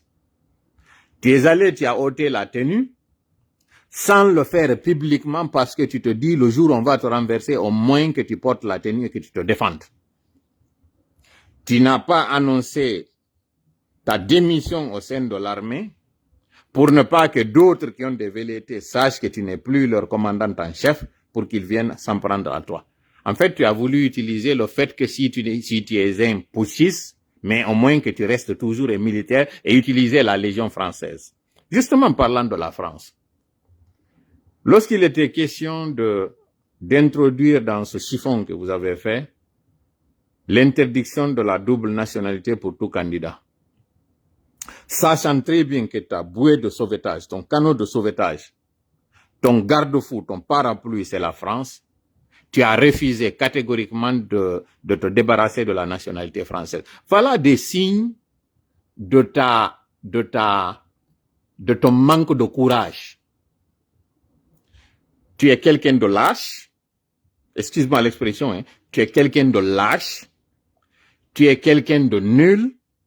tu es quelqu'un, j'essaie de trouver l'expression, mais tu n'es pas assez courageux, parce que si tu étais assez courageux, tu aurais fait comme Alpha Condé qui jusqu'à présent a dit niet, je ne démissionne pas. Tout le monde a vu la vidéo. Alors qu'il venait d'enjamber des corps au niveau de la présidence pour se retrouver au niveau du groupement des forces spéciales. Cela ne l'a pas ébranlé. Voilà quelqu'un qui est courageux. Il vous a dit à Malinké, mieux vaut mourir que de céder à votre pression. Il dit, Saya Fissa Maloya dit, mourir vaut mieux que d'être déshonoré. Voilà un vrai Malinké. Voilà quelqu'un de digne. Voilà quelqu'un qui a vu la mort de près, mais qui a préféré dire ses 4 vérités et de maintenir ce qu'il dit. Mais toi, tu n'es pas fort, tu n'es pas courageux, tu n'es pas assez digne, même pour sortir du palais. Sors de ta tanière. Je te lance le défi, Mamadi. Sors. Sors et fais la campagne comme tout le monde. Si tu es assez courageux, si tu es vraiment quelqu'un qui a osé sortir, sors. Je te lance le défi aujourd'hui. Tu es un président, hein, tu te dis président, tu es commandant en chef. tu contrôles le pays. Si tu es assez fort, fort. Si toi, Mamadi Doumbouya, digne fils de Kankan, un Doumbouya, un Noumouké, un vrai Noumouké, qui est quelqu'un de, je vais dire, laissons le Noumouké de côté. Allons sur le fait que tu sois un Fakoli, un vrai Fakoli. Si tu es vraiment un vrai digne Fakoli de Kankan, sors de ta tanière, fais la campagne comme tous les autres. Ne te cache pas derrière des femmes, ne te cache pas derrière des mouvements de soutien. Tu n'as même pas eu le courage, assez de courage pour montrer que tu es soutenu par la France. Parce que comment comprendre que la CEDEAO, et c'est là justement je vais finir, qu'elle fasse du 2 poids 2 mesures. Le jour de l'assaut, quand M. Alpha Condé avait appelé la CEDEAO et que ses amis étaient sur le point d'envoyer des MiG pour venir attaquer le palais, c'est en ce moment que vous avez utilisé Alpha Condé comme bouclier. C'est en ce moment que vous avez fait la vidéo que tu avais faite pour dire qu'il est avec vous. Cette vidéo était adressée à la CEDEAO pour leur dire si vous lancez l'assaut, c'est vous qui allez mettre la vie du président en danger. Voilà comment tu es quelqu'un de lâche. Tu n'es même pas fort. D'ailleurs, à l'image des autres coups d'État, tous les coups d'État faits dans la sous-région n'ont pas été réussis avec succès. Il a fallu par exemple au Niger, qu'on prenne quelqu'un comme bouclier, comme otage. Bazoum est toujours l'otage de ses militaires. Pourquoi au niveau du Bénin, vous avez dépêché immédiatement? C'est qu'on diront, ouais, c'est parce que du côté du Nigeria et le Niger, du côté du Bénin et du Nigeria, c'est plus proche. Est-ce que la distance entre le Bénin et le Nigeria est plus proche qu'entre le Niger et le Nigeria, d'ailleurs, qui portent les mêmes noms? Il suffit juste d'enlever la dernière lettre pour voir que c'est le même pays. C'est les mêmes peuples, les mêmes situations. Pourquoi Bazoum, on n'a pas pu faire les mêmes mesures pour venir au niveau du Nigeria pour stopper le coup d'État qui était là-bas? En fait, c'est ça votre lâcheté. Vous êtes tous des lâches. Comment comprendre que vous exigez, la CEDEAO exige qu'on libère Bazoum et qu'on le rétablisse dans ses droits? Alpha Condé qui n'a pas démissionné, vous ne faites pas la même chose pour lui. Parce que vous êtes une bande de personnes qui ne préservez que vos intérêts. Vous êtes des lâches. Vous êtes tous des lâches. Mais là, nous avons compris, les gens ont compris. Vous-même, vous avez compris que vous n'avez aucun soutien. C'est vraiment indigne de votre part d'utiliser aujourd'hui des médias qui sont à votre solde. J'ai suivi hier, ou c'était avant-hier, j'ai même oublié c'était lequel des journaux, en tout cas, une fraction où on a sorti dans le journal de TV5 Afrique, une partie où on dit qu'il y avait des candidats qui étaient en train de faire campagne et puis, non seulement vous, ce média de propagande, vous ne dites pas les choses telles quelles parce que le présentateur dit que Mamadi était face à ses militants, alors que Mamadi est terré dans sa tanière. C'est le monsieur Nabé qui était à Kizidougou. Mais là, vous allez vous sélectionner des gens qui sont déjà acquis à la cause et vous faites sortir ces gens-là pour dire les femmes sont en train de faire des doléances, demander pour qu'on les fasse ceci, cela. Vous pensez tromper qui? Et ça, c'est dommage. On dit que c'est un média indépendant qui lit textuellement ce que ce bureau de communication de la France est en train de leur dire. Les papiers sont écrits à partir du bureau de ce cabinet de communication. Vous n'avez même pas honte. Et c'est ça le problème de la France. Et après, et demain, lorsque vous allez être chassé de la Guinée, c'est vous qui allez venir dire que les Guinéens ont fait ceci, ont fait cela, ou bien que la démocratie est en train de chuter alors que vous ne dépendez pas des valeurs, vous êtes en train de défendre des intérêts. Et des intérêts d'ailleurs que vous êtes en train de perdre. C'est ce qui est dommage. Vous avez misé sur le mauvais cheval. Mamadi n'a aucun soutien. Mamadi n'a aucune popularité. Parce que ce qui est en train de se passer là n'est que la pointe de l'iceberg. Déjà que l'avion qu'il veut essayer de faire décoller a du mal à décoller, comment pensez-vous que cet avion-là, il va le maintenir en altitude? Comment il va maintenir cet avion-là dans l'air? Comment vous pensez? Donc, vous êtes en train de miser sur le mauvais cheval parce que les soucis de cette gente, les soucis de Mamadi Doumbouya n'ont même pas encore commencé. Ils ne sont même pas au bout de leur peine encore. Donc, regardez déjà la trajectoire pour que cet avion-là puisse prendre la piste de décollage. Il ne parvient même pas. Votre pilote ne sait même pas comment faire décoller cet avion. Regardez les bisbis aujourd'hui. Dans son propre camp, les gens qui étaient avec lui sont en train eux-mêmes de se déchirer les chevilles. Ça ne vous alerte pas? Ça ne vous donne pas déjà ce qu'on appelle en anglais flag? A very red flag. Ressaisissez-vous et comprenez. Ce poste-là, il est celui de gens qui étaient en train de jurer par Mamadi Doumbouya qu'ils sont son soutien. Aujourd'hui, ils veulent virer vers Yero Baldé. Pourquoi? Parce qu'ils se rendent compte qu'ils ont été dupés du début jusqu'à la fin. On n'a pas mis le nom de la personne ici pour ne pas exposer la personne pour qu'elle soit en danger. Ça, c'est un soutien. Il dit, votez Yero Baldé, Mamadi doit partir. Wong a levé.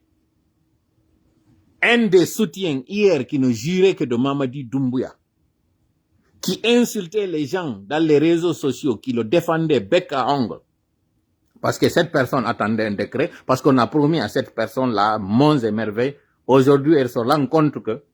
ce n'est qu'un clan, ce n'est qu'un gang, c'est un groupe de gangsters. Ça, c'est pas nous, hein, c'est pas nous qui avons fait ce constat. Ce sont les soutiens d'hier de Mamadi Doumbouya qui se rendent compte qu'ils ont misé sur le mauvais cheval. Ça, c'est pas nous. Là, si c'est nous qui parlons, on va dire que nous avons été opposés, nous sommes contre lui, nous sommes jamais satisfaits. Ça, c'est ceux qui hier pensaient qu'ils avaient misé sur la bonne personne. Et on dit que c'est le terrain qui commande le soldat. Vous qui êtes loin là, qui pensez pouvoir garder Mamadi Doumbouya et l'aider à se maintenir au pouvoir, vous avez joué bidé. Vous êtes en train de faire une très mauvaise, vous êtes en train d'être sur la mauvaise trajectoire. Que cela soit su, compris par tout le monde. À l'endroit de cette CEDEAO, vous venez encore de vous discréditer encore de plus. Parce que lorsque vous avez été très prompt à aider M. Talon à rester au pouvoir, le même scénario s'était passé en Guinée. Pourquoi vous avez hésité à envoyer une force d'intervention en Guinée? Pourquoi? Parce que Alpha Condé ne fait pas votre affaire, c'est ça? Parce que c'est une question d'intérêt. C'est une question de Simandou, c'est une question de mines. Quand il a dit qu'il faut couper le cordon ombilical, vous avez décidé de couper complètement le ventre de cette femme. C'est même pas le cordon, hein. Vous avez décidé que cette femme porteuse, il faut complètement l'éliminer parce qu'elle a demandé de couper le cordon ombilical. C'est ce qui est dommage. Alpha Condé, c'est un panafricain. Alpha Condé n'avait pas demandé votre départ. Il avait tout simplement demandé à ce que les échanges soient plus équitables. Voilà pourquoi il a diversifié les partenaires. Aujourd'hui, c'est vous, enfin, il y a quelque temps, c'est vous qui disiez non à la Chine. Vous avez chanté sur tous les toits que la Chine, c'est la pire des espèces. Aujourd'hui, voyant et comprenant que les États-Unis ont changé le paradigme, désormais, vous estimez que les Chinois sont devenus tout d'un coup halal. C'est devenu licite, ils sont devenus fréquentables. Build your dream. BYD, c'est une marque chinoise. Allez en Europe. Vous allez la voir, elle est en train d'être vendue comme pas possible. Regardez l'étiquette de vos habits, de vos ustensiles, tout ce que vous êtes en train d'utiliser. Regardez, c'est produit où? C'est produit en Chine. Mais voilà le problème. Les Occidentaux nous font croire que la Chine, il faut l'éviter. Ils n'ont pas tout à fait faux. Mais lorsque on pense écarter la Chine d'un trait comme ça parce que elle est en train de prendre du poil de la bête, elle est en train de prendre de l'espace et qu'il faut justement, comment j'essaie de trouver l'expression, c'est qu'il faut réglementer, c'est qu'il faut, il faut réduire ce talent. Mais vous savez que si aujourd'hui cette production chinoise, on la retire du marché, il ne va rester rien sur nos étalages de consommation. Mais c'est vous qui utilisez des médias pour nous faire croire que tout ce qui est chinois est mauvais. Pendant ce temps, vous, ce que vous êtes en train de faire, bon, c'est pas tout le monde et c'est pas tous les Occidentaux. Moi-même, je suis dans un pays occidental, je mange occidental, je suis un occidental. Dans la culture, dans l'adoption, dans tout ce que je fais, je suis occidental. Aujourd'hui, plus que même africain. Mais soyez juste, soyez sincères, dites la vérité, soyez objectifs. La Chine n'est pas aussi mauvaise que vous êtes en train de prétendre. C'est une question d'intérêt. La preuve aujourd'hui, elle est là. Lorsque la Chine a changé, lorsque le paradigme sur le plan international est en train de changer, vous-même, vous faites des pas pour aller vers la Chine. Président Macron, récemment, vous n'étiez pas en Chine. Et c'est vous qui nous faisiez croire que la Chine, c'est un danger. Parce que la Chine est en train de venir en Afrique, comme d'ailleurs la Russie, comme est en train de le faire l'Inde, comme est en train de faire le Brésil, les pays de BRICS. Voilà le problème que nous avons. Et tant que vous êtes en train de soutenir des dictateurs, vous êtes en train de soutenir des sanguinaires, des bandits, des gangsters, vous allez toujours être battus, vous allez toujours être chassés, vous allez toujours être honnis. Et vous devez comprendre ça. Les valeurs sont des valeurs qui doivent être appliquées partout. Et les règles doivent être les mêmes règles pour tout le monde. Vous ne pouvez pas du tout être prompt à rétablir M. Talon parce que vous voyez là un enjeu capital. S'il y a un coup d'État qui donne accès aux pays continentaux, l'accès à la mer, c'est foutu pour vous. Vous ne pouvez plus jamais étrangler les pays du Sahel. Voilà pourquoi vous avez agi. Mais alors, pourquoi vous n'agissez pas de la même façon pour la Guinée? Pourquoi? Vous envisagez de faire la même chose pour la Guinée-Bissau. Pourquoi vous n'avez pas fait ça pour la Guinée-Conakry? Pourquoi? Soyez conséquents. Arrêtez ce cinéma, arrêtez cette mascarade, arrêtez ce que vous êtes en train de faire. Ça ne vous honore pas, ça n'arrange personne. Parce qu'on dirait que parfois vous avez un amour pour ces instabilités, vous avez un amour pour ce chaos. C'est à se poser des questions. Parce que vous ne pouvez pas du tout fermer les yeux sur ce que Mamadi est en train de faire. Regardez les dérives aujourd'hui dans le pays. Le pays en lambeaux, l'économie est à terre. Des enseignants sortent pour réclamer leur dû. Des droits à eux, on vient sur des élèves, on les gaze. Du gaz lacrymogène, on tire sur des écoliers. Des enfants, vous avez vu des images d'une petite fille qui a à peine peut-être 7 ans, 5 ans, qui doit être protégée par tous les moyens. Des bidas se prennent des armes pour venir tirer sur cet enfant-là. On l'a blessé. Heureusement, elle n'est pas décédée, mais on est allé jusqu'à la blesser. Et ce sont ces gens-là que vous êtes en train dont vous êtes en train de parler au niveau de vos médias. Qui vraiment êtes-vous? Est-ce que vous avez un cœur? Est-ce que vous avez ce qu'on appelle scrupule? Sincèrement.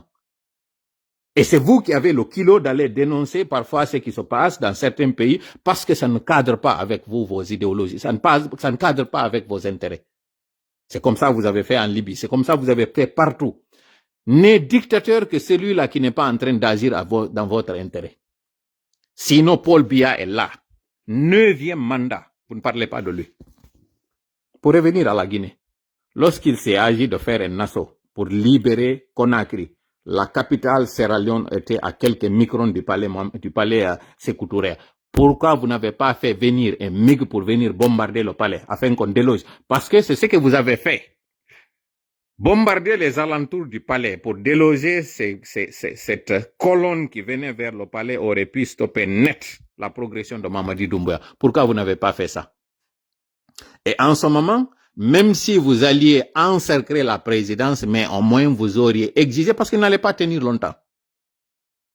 Ils devront se rendre à un moment donné. Et en contrepartie de rendre le président en vie, ils allaient avoir le salut. Ils allaient avoir une garantie qu'il n'allait pas y avoir ils n'allaient pas subir de grandes conséquences. Pourquoi vous n'avez pas fait ça? Pourquoi? C'est une question. La CEDEAO, vous devez comprendre que vous devez vous réveiller maintenant. Mamadi ne peut pas blanchir ce coup d'État, c'est impossible. Si des pays de l'AES ont décidé de quitter la CEDEAO, c'est parce que vous n'avez pas été juste.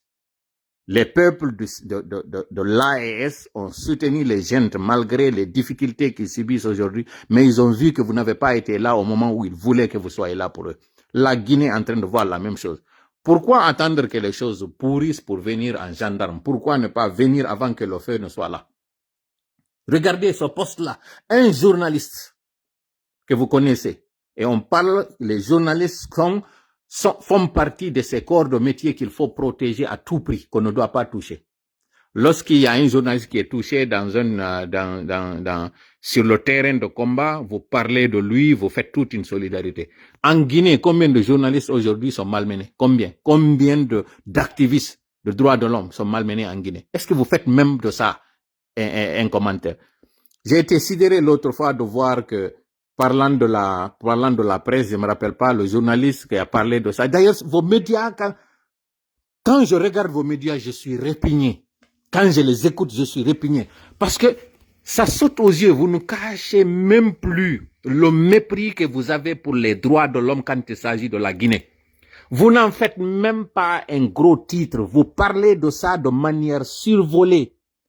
C'est même à vomir quand on vous entend dans vos plateaux de télé parler de violation de droits de l'homme au niveau du Moyen-Orient. Quand vous parlez de Gaza, quand vous êtes en train de parler du Soudan. Pourquoi attendre que les choses pourrissent pour venir maintenant en régulateur alors que vous auriez pu agir avant que ça ne soit plus trop tard? Cette femme-là, nourrice, réclame qu'on lui dise où se trouve son mari. Aucun mot. Monsieur Macron a rencontré Aliouba au début de son ascension. Aliouba aujourd'hui est victime d'un emprisonnement injuste. Vous n'en faites rien, vous ne dites rien. C'est pas à vous justement de le faire. Hein. Nous vous demandons vraiment pas sincèrement, nous vous demandons pas d'agir à notre place. C'est pas à vous de le faire. Mais nous vous demandons une seule chose, mettez-vous de côté, arrêtez de soutenir lorsque nous sommes en train de combattre ces criminels. C'est ça le problème que nous avons avec vous. Nous ne vous demandons pas de faire le travail, le combat à notre place. Mais nous vous demandons de ne pas soutenir ceux-là que nous sommes en train de combattre. C'est tout. Aujourd'hui, soyez juste. Soyez, ne pas être neutre, mais soyez juste. Ce qu'on dit en anglais, be fair. Vous ne pouvez pas soutenir en catimini Mamadi Doumbouya en lui fournissant des informations, en parfois même lui donnant des stratégies et des techniques sur comment déjouer certaines choses, comme le cas de cette grève des enseignants. C'est vous qui, sachant très bien qu'il n'a pas de force, il ne veut pas du tout qu'il y ait du remue-ménage, il ne veut pas qu'il y ait de tension pendant cette période dite électorale, vous lui conseillez d'aller en congé exceptionnel pour les élèves. Au lieu de régler le problème, vous le reportez. Pendant ce temps, vous avez décidé à réunion secrète d'aller kidnapper nuitamment les leaders syndicaux, d'aller menacer certains d'entre eux, d'aller empoisonner certains d'entre eux. Et c'est l'information du jour. Nous donnons cette information en français pour que les leaders syndicaux sachent que cette période de répit de 2 semaines donnée pour ce qui sont appelés congés scolaires, c'est pour non seulement infiltrer le mouvement syndical, à l'image de ce qu'ils ont fait en 2016, 2017, 2018 avec Souma, et c'est d'ailleurs lui, Abakar Souma, en complicité avec Moussa Moïse Souma, ils ont fait un échange et on m'a fait écouter cet échange. Au début, je pensais que c'était de l'intelligence artificielle. L'échange entre Abakar Souma du SLEG et Moussa Moïse. Vous avez parlé un échange de 8 minutes 46 secondes. Juste pour vous donner une idée, allez dans vos répertoires pour que vous sachiez que l'extrait audio, nous l'avons ici. 8 minutes 46 secondes, cet échange que vous avez eu. Vous avez parlé une partie en français, une partie en soussou. Moussa Moïse a dit de faire tout possible. Comme je dis, je pensais que c'était de l'intelligence artificielle. Nous n'avons pas fait jouer l'audio ici pour le moment parce que ça implique là la compagnie de téléphonie que vous avez utilisée pour échanger, cet échange. Vous avez dit qu'il faut tout faire pour ne pas que ces gens qui sont toujours mécontents fassent vaciller le pouvoir de Mamadi et que c'est une question de l'aider. Cet échange, nous l'avons ici. Et ça fait honte, et c'est très dommage. Parce qu'à un moment donné, lui, Abakar Souma, nous l'avions soutenu ici. Parce qu'il défendait l'intérêt des enseignants, l'intérêt des contractuels. Et c'est lui, Abakar Souma, aujourd'hui, qui vient, qui dit que ce sont des loupards. C'est lui qui vient aujourd'hui, qui dit que cette grève n'est pas du tout, d'abord qu'elle est sauvage, ensuite qu'elle n'est pas du tout légitime, et qu'il faut tout faire pour casser l'élan de ces enseignants. Vous avez eu combien d'années pour que ces contractuels puissent être des fonctionnaires en plein temps? Combien de temps vous avez eu? Pendant ce temps, vous recrutez des militaires, des milices, ça et là, et vous les gavez, vous les injectez dans l'effectif de l'armée parce que c'est ce qui vous intéresse. Pas l'avenir des enfants de demain, pas l'avenir des cadres. Vous, ce que vous aimez, c'est la médiocrité. Honte à vous, sincèrement. Vous n'avez pas de pitié, vous n'avez pas d'estime pour le peuple de Guinée. L'avenir de demain, les enfants, vous êtes permis même d'aller infiltrer et de diviser des mouvements syndicaux. Aujourd'hui, c'est ce que vous êtes en train de faire. Et vous pensez prospérer dans ça? Alors, à l'opinion nationale et internationale, tout ce qui arrivera aux leaders syndicaux les prochains jours n'est que l'œuvre de Mamadi Doumbouya et de son clan et de ses gangsters. Mettez-vous à l'abri, chers camarades syndicalistes de l'éducation. Changez vos lieux de résidence. Une réunion secrète s'est tenue hier.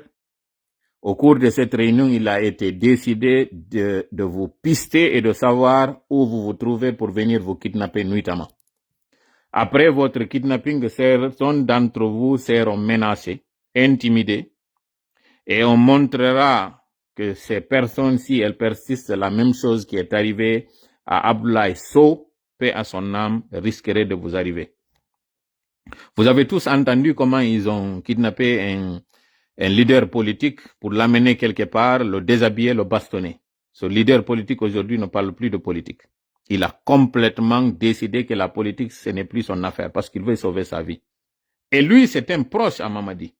Du moins, même un de ses frères est un membre, est un corps habillé. Si celui-ci a été bastonné, menacé de cette façon-là, qu'en est-il d'un enseignant qui n'a que sa plume et sa craie? Qu'en est-il de cela? Et vous pensez que c'est comme ça que vous allez régler le problème de la Guinée? Non, c'est pas comme ça que vous allez régler le. Parce que les enseignants sont déterminés. Ce qu'ils demandent, c'est légitime, c'est vital. Vous devez accéder à leurs demandes, vous devez le faire. Mais puisqu'il n'y a pas d'argent, vous ne pouvez pas le faire. Il y a de l'argent pour faire de la propagande, vous avez de l'argent pour dilapider, vous avez de l'argent pour corrompre, vous avez de l'argent pour distribuer des véhicules, mais vous n'avez pas d'argent pour payer ces enseignants. Ces 4x4 que vous avez distribués à ces sous-préfets, un seul 4x4 aurait pu régler le problème d'une préfecture en termes d'enseignants. Ne serait-ce que pour cette petite période. Un seul véhicule 4x4. Et là, vous avez donné à des sous-préfectures, même pas à des préfectures. C'est dire combien de fois c'est une foutaise que vous êtes en train de faire sur les enseignants, sur les parents d'élèves. Mais c'est pas encore vous, hein. C'est pas vous. C'est le peuple de Guinée qui voit, en cette occasion, une occasion propice pour amener le CNRD face à ses responsabilités, mais qui préfère se taire, qui préfère vous laisser aller comme si de rien n'était. Peuple de Guinée, réveille-toi. Si tu ne te réveilles pas, le CNRD, vous avez entendu des rumeurs d'arrestation au sein de l'armée, que nous ne confirmons pas, mais non plus que nous n'infirmons pas. Ce qui est sûr, Mamadi est sur un piédestal. Mamadi est sur le qui-vive. Mamadi n'a plus l'esprit tranquille. Il sait que son pouvoir a vacillé déjà et qu'il ne tient que sur la baïonnette. Tant qu'il est en train d'intimider ceux qui sont en train de sortir aujourd'hui et chanter, il a des gens qui sortent. Il n'y a pas de sincérité. Rien, absolument rien. Merta et poulal. Oya foto lanko tawata kondo live on o jetti 1h18 minutes. Kondo woni ko mi nyogginanta on do. Problème on a réalité kon kondo yide do njuri nyaki no yalte yenne. Peini o jonna ma mbudi na mbudi o jonna ka mbudi. Mbudi alaka o jonne. Na defangudugol mo non mi yalti mo ne wolide dum do. Ko woni ko kanko wawi yewtitude njulaabe ben. Ko fulbe woni finance de hande do pour la plupart campagne makko on kanko maladie dugula ko fulbe be woni wadde dum puisque non ben fulbe don kanyum kadi ko woni wadirde kabe wada ka hakkile mabbe ko be yeta kon walle mo modon on ko dum hadi hanjoni be ittamo duwanodo wonde directeur de campagne Mamadi on ko mo Bascott ko dum woni ko non on faamale koko wondon e yide do wonbe yaltude do yenna sonka o yido Rastaman jo yaltunodo on do kanyum o yahanno e kono be natamo modi o yahanno lancio o sare ndengo ko nelube mo bentawbe bembe woni frustré ko kambe neli mo yalte sonko on nani no wowlide non oni sa yehi fuuta ko be fuuta ben tawata no gollude ton sa yehi hotgine ko be hotgine ben tawata no gollude ton sa yehi foore ko be foore ben tawata no hikina yeso no gollude ton fi on dum kambe basgine na be basgine ben jonna wadugol golle hande wadde basgine den ko sos o wowli siko pulal no minna ko pulal o yewti on ko soso o wowli famoɓe ɓen soso gori tigi tigi anduɓe ɓen sorori ɓen tigi no andi wonnoɓe yaltude ɗo non sonka balɗe ɗo yalɓe deƴƴi comme par hasard en fait ko guerre de clan woni e waɗude hande ɗo e nder CNRD o ko geɓal wona iwtirede ɓawmo njuuri ñaaki jonnaka mbuuɗi mi fillo mbuuɗi ala ɗin ɗi CNRD jonna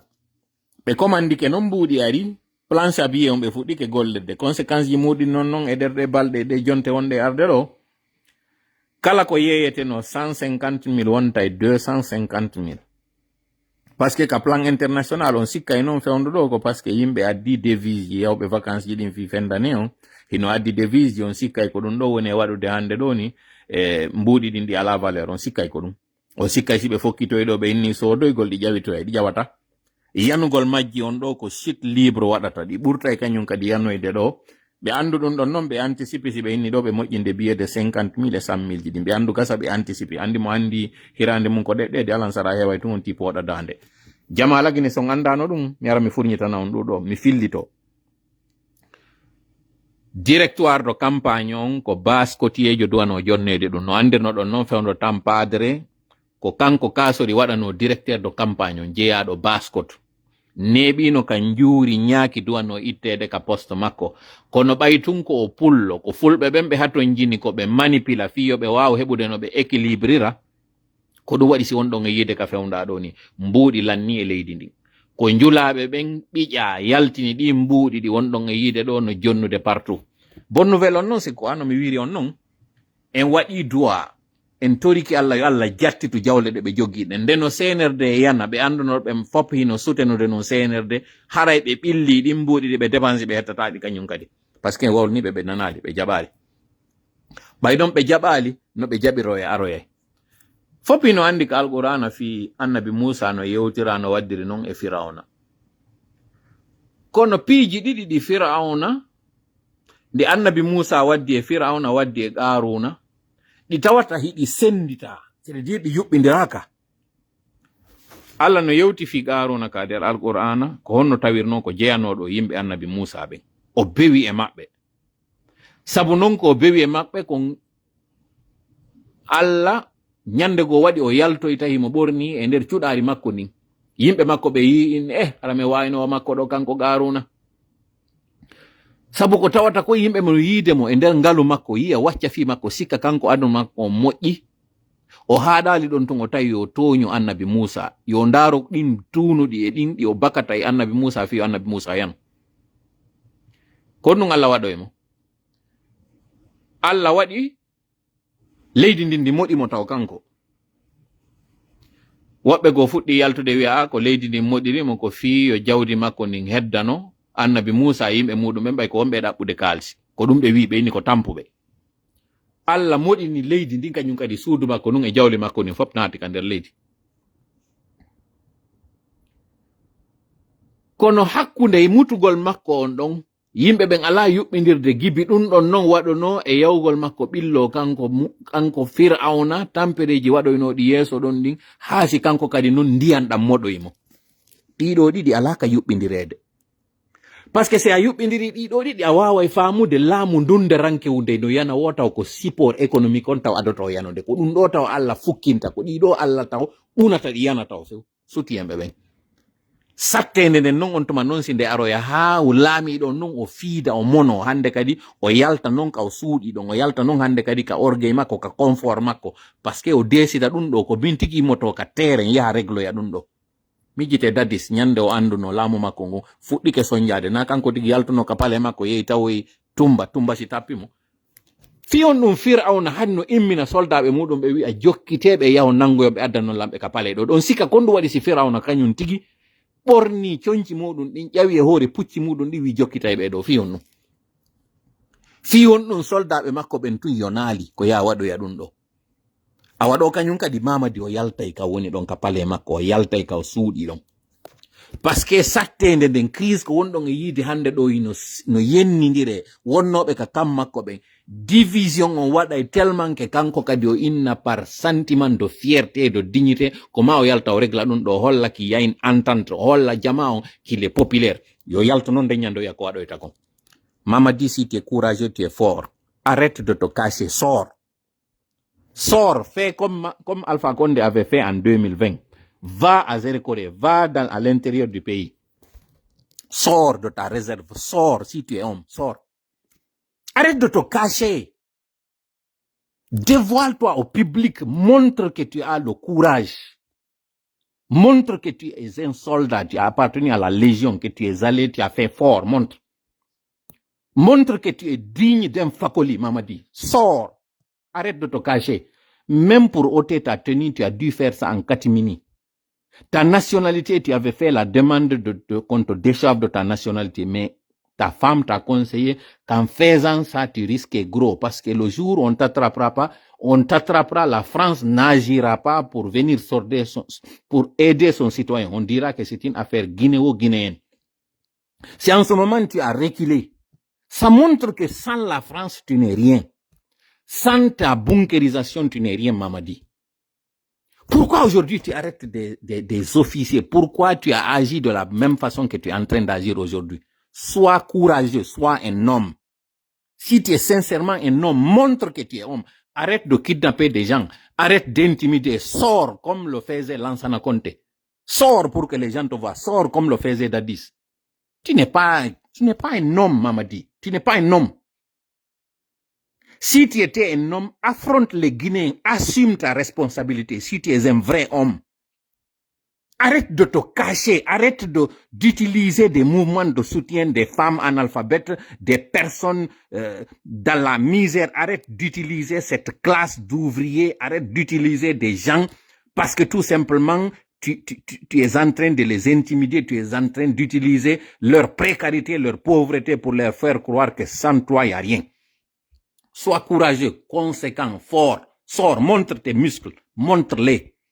Sors de ta réserve, Mamadi. Sors battre campagne. Parce que tu sais que demain, ce que tu vas dire, que c'est pas moi qu'on t'a forcé, qu'on t'a obligé. C'est ça que tu prévois. Et tu n'échapperas pas à ça, Mamadi. Tes formateurs là, ton bouclier là, c'est pas ce qui va te sauver de ce qui t'attend. Tu n'échapperas pas, Mamadi. Déjà pour décoller, tu as du mal. Comment toi, tu penses maintenir cette barque? Comment tu penses maintenir cet avion en altitude? Comment tu penses faire ça, Mamadi? Réfléchis, arrête avant que ça ne soit plus tard, déjà trop tard qu'il en est. Ceux qui te conseillent ne t'induisent qu'en erreur. Tu ne t'en sortiras pas. Qu'est-ce qu'on doit te dire pour que tu comprennes ça, Mamadi? Écoute ce que tes enfants te disent, certains de tes enfants qui ont vu que tu es sur le mauvais chemin. Écoute ce qu'on te dit. Arrête d'écouter ces sirènes révisionnistes, arrête d'écouter ces vautours qui sont en train de te parler. Arrête d'écouter ces faucons. Sache que le jour où il y aura de condamnation, où il y aura de problèmes, c'est toi qui vas assumer tous ces problèmes. C'est en ton nom que c'est fait. C'est sous toi que c'est en train d'être fait. Tu n'as condamné, tu n'as dit à personne d'arrêter. Encore une fois, comme on a dit, les défections commencent à se faire alors qu'on n'a même pas atteint nulle part. Si la basse-côte t'abandonne dans ce que tu es en train de faire, tu es foutu, Mamadi. Tu es foutu et à jamais. Et tous ces crimes qui se feront en ton nom, c'est toi seul qui vas répondre.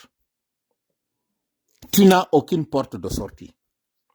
Recule, arrête ce qui est en train de se faire, arrête. C'est encore possible de faire machine arrière. Si aujourd'hui tu te lèves, tu dis stop, tu commences à arrêter ceux qui ont chanté, ceux qui ont parlé en ton nom, c'est encore possible pour que cette crise s'arrête. Mais si tu t'entêtes, plus tu t'éloignes, plus ça devient encore plus difficile pour toi. Rappelle-toi, ça n'a jamais été un fleuve tranquille depuis que tu as décidé de changer de direction. Ça n'a jamais été une partie de plaisir, ce que tu es en train de subir depuis que tu as changé de parole. Et ça sera encore pire. Ça ne se réglera pas.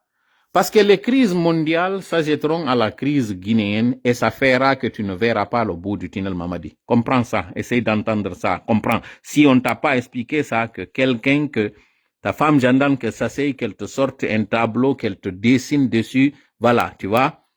un avion pour qu'il décolle, il y a une piste, il y a une distance, il y a un angle pour le décoller. Lorsqu'il sera en haut, le décollage, c'est une chose. Le fait de le maintenir en altitude, c'est encore une autre chose. Si maintenant, pour tourner sur la piste de décollage, tu as du mal à trouver l'angle pour faire décoller ton engin, tu ne sais même pas comment faire le décollage, comment tirer les bonnes manettes pour que l'avion prenne l'envol, comment est-ce que tu penses qu'avec tout ce que tu as comme charge dans cet avion-là, tu pourrais le faire décoller? Déjà, le décollage, il est raté. Toi, tu espères pouvoir t'en sortir? Et que dire lorsqu'il y aura des zones de turbulence? Tu peux t'en sortir avec ça? On m'a dit, écoute cette parabole, comprends très bien ce qu'on te dit. Tu n'as aucune chance. Ce n'est pas en arrêtant, en intimidant que les choses vont se régler. Au contraire, tu ne fais qu'augmenter la frustration au sein de l'armée. Ça ne passera pas. Ceux sur lesquels tu comptes pour pouvoir t'aider ont leurs propres problèmes. Et lorsque ça va péter, ils vont encore se désolidariser de toi et tu seras le seul responsable et l'unique fautif de ce qui arrivera. Haray no miniri non ko ma hari mi balance mi wada di do fo jango si Allah jabi haray en fottita do yewten andon division wi njani no hakundeji mabbe en commentata non tay wadu dum hay sérieux mu tay wowlu fofi mu woni ko sengo militaire be woni ko sengo civil be c'est pas notre affaire waden tun enen ko wiwe don ko yen wadu horu gongol subbungina gongol wadugol astaghfirullah e hudugol be do no battinde mi yetike on no battinde mbuudi di lanni few leydi ndi gayni darade complètement di jiccike et dans les jours à venir on non no men innire on non syndicaliste ben mi wowlani be fewti be minni ko be wadiri di congé de 2 semaines ji do ko parce que mi wowlani non de nyande ka live minni be sigiri ben kambe be faamu ko fewndo do mamadi tappete ko fewndo do o landete fewndo do ka o landa o wada parce que o hattana fewndo do yo gere wadu sengo hotgini hari on sikkuno ko don tun awa kadi sengo baskini on kadi séparé o yida fewndo do ni di lekkol ji do be lekkol be do yaltu bimbi kala memmino andi manifestation ji din kon non be hubindortodi be aray woni e point sensible ji din do yimbe be yaltu be ado kambe yaltinde arsenal mabbe o l'école on nun gasata awata arde l'école jetta sori nada ka der l'école to l'image déjà elle est très mal vue yo yimbe yu pick up jeno dari e binde l'école sukabe l'école be non jamais aimé yugo sori ka binde l'école mabbe comme en jangi l'école fop meden andi teni ji didi dindi weldali teni école jo e teni sori didi de weldali ha hande sidi ari tun di fotti goddo e mabbe e gay kono dido didi wawale hejjude jon non fi wata ɓeɗo l'école ɓe memminano mo ɓe wakkili wiugo yo l'école fermé alors que congé ji ɗi hewtali ɓe fermi ɓeɗo jon non l'information du jour c'est que syndicaliste ɓe ɓe décidi ɓe waɗi hanki réunion secrète ko hiccanki ɓe fuɗɗi réunion ɓe landiti hanki il a été décidé pendant ɗi période de congé ji ɗo ɓe yaha ɓe nanga syndicaliste ɓe andi ɓen ko leader ɓe sifa michel ɓe andi ɓen dow ko towɓe ɓen ɓe yaha ɓe nanga ɓe infiltra woɓɓe goo ɓe yoɓa woɓɓe goo fiyo ɓe boycott murandum hande kadi be dannina dum onon l'école be ben ande ko contre modo wona wadirede onon kadi enseignant be ben andon ko yewre be woni on e wadude be senditi do otoje tawde gotal kala ko $50,000 ko buri fandude o ngal tigi sodete $50,000 fois nombre sous préfecture ji de lagine jogi din fo di mbudi do fo si awtindirama sous préfecture ngotum otowal ka jonna yona no préfecture on fi enseignant be ben on préfecture kala 33 préfecture no ngari do be wadde o découpage mabbe keso do pick up jes capanɗe tati e tati tu yonino fi ɗum ɗo capanɗe tati e tati calculé ɗon 50,000 fois 3 33 $50,000 gotal kala fois 33 préfecture ji ni wattoron ɗon Conakry 34 ɗiɗo son calculi 50,000 waɗon ɗiɗo mbuuɗi en franc guiné ndaron ɗon ko enseignant ɓe jello heɓata andi ton ɗo non ko sous préfecture ji wonɗe yewde fi mum 300 et quelques sous préfecture sapeur pompier ala e leydi ndin l'école ji yeɗɗuɗi ala e leydi ndin laptaneji yeɗɗuɗi ala e leydi ndin ponji ala e leydi ndin insécurité ñande o goɗɗo e nomayi e ɗi accident ji ɗo donc ko haqqeji moɗon ɗi tawata darane haqqeji moɗon ɗin ton accituɗi few imme yo guinéenɓe ɓen fof immo ɓiɓɓe moɗon ɓen wota ɓe jooɗo ka cuuɗi ɗo ni ɓe ala yaade l'école kamɓe ɓiɓɓe maɓɓe ɓen no janngude e l'école ji à l'étranger ko ɗum waɓɓe blogueur ɓe maɓɓe ko onno yaltude ɗo ina toon tewtoɓe ɓen ka jananir toon ɓe innude yon suɓɓu leydi moɗon ɗin ɗo kamɓe ɓe ka jananir toon kono ɓe wowlata tuma tawi ɓiɓɓe maɓɓe ɓen ɓe woni defandude ɗon kañum no janngude ka jananiri ɓe arde ɓe inna ono ɓiɓɓe moɗon ɓe wota yaw ka l'école alors que ɓe ka l'école privé ji ɗon yoɓi fi on période mo wona wiyede ɗo on yata ka l'école onon kadi wonɓe janngude ɓen wota on jaɓu ɗum ɗo waɗa yalte on congé kaɓe inni o jonni on ɗo ɓe andi ko ɗum yiɗo ɗon yalte exigeon congé wata wonde woɓɓe moɗon koye salle d' examen woni ko niveau moɗon on wona e ɗum annede ɓe acciya ɗon non ha si ɓe négocie ɓe aroya noon hannde kadi ɓe bombardoya on noon hannde kadi programme soit hitande lannara on gaynali programme on sujet ji ɗin aroya lande ɗon ko tawata on janngali maɗum ɓe waɗanoy on cours de soir ji ɓe innoya ko cours de rattrapage alors que ko kamɓe woni waɗa responsabilité ji maɓɓe ɗin l'un ou l'autre à partir de jeudi prochain l'école ji ɗin fop enseignant ɓe yeete l'école ɓe moɗon ɓen congé ji ɗin on tawtali ɗi ɓe immo ɓe yalta ɓe exige yo famotire si ɓe exigali ɓe accidi on e moɗon ɓe accidi on e ɗi dakkali ɗo ɓe hendoton ɓe nangira on ɗo ɓe wara mouvement moɗon hande kay vous revenez à la case de départ hay ko heɓuno ɗon ko ɓe jattay mi fillito on non jannoɓe l'école ɓen fewte l'école ɓe moɗon ɓe wi on ko inna ɗo congé ko ɗayne ɓe woni on e waɗude na congé a réalité ɓe woni e wadde ko fiyo ɓe ɗannin konko fokkintinɗon contestation moɗon on ɓe divise on entre temps ɓe nanga woɓɓe e moɗon ɓe accoya ɗo non haalo 5 ara ɓe gayni hannde kadi noon joƴƴinde hoore maɓɓe addoya noon hannde kadi soori ɓe ara ɓe militarisa l'école ji ɗin fof kala memminoɗo e moɗon nangue naɓe taw mawɓe muɗum koye yoɓo e mbuuɗi fiyo hetto tori kala woni ballo meɗen allahuma amin hawrinde en sawaba pendant que live on heeɓi ɗo 1h36 minutes janngo jonnidi rendez-vous fi aroygol commenta e dalle certains détails mi yeeto on ɗo woɓɓe e maɓɓe ɗo ɓe wonɗon e yiide ɗo ino waɗude mouvement ji dans certaines préfectures ko mbuuɗi honɗi ɓe utilise konko ɓe woni e wadde ɗi mouvement ji soutien ji yi on noon tawon ko wonnoɓe hanki ino haɓidi tawnoɓe hanki yennidiri par ce que woɓɓe considéri ko kaari woni sabu min mi yaltinede ma ko kaari wonno bonnude lan inde ma ɗum kaari hari ko contre an num wonno ko ɓen hannde ɗo woni e jonnidirde juuɗe e hoore ɓe ɗuurodirde e hoore ɓe monodirani mais puisque ɓe hersi ɓe wawata artude woɓɓe maɓɓe ko tawnoɓe déjà fokkitani candidat go'o tawɓe hannde woɓɓe maɓɓe reka laama ɗo woɓɓe ko fokkitinoɓe yawgol sutinoya ɓen candidat ɗon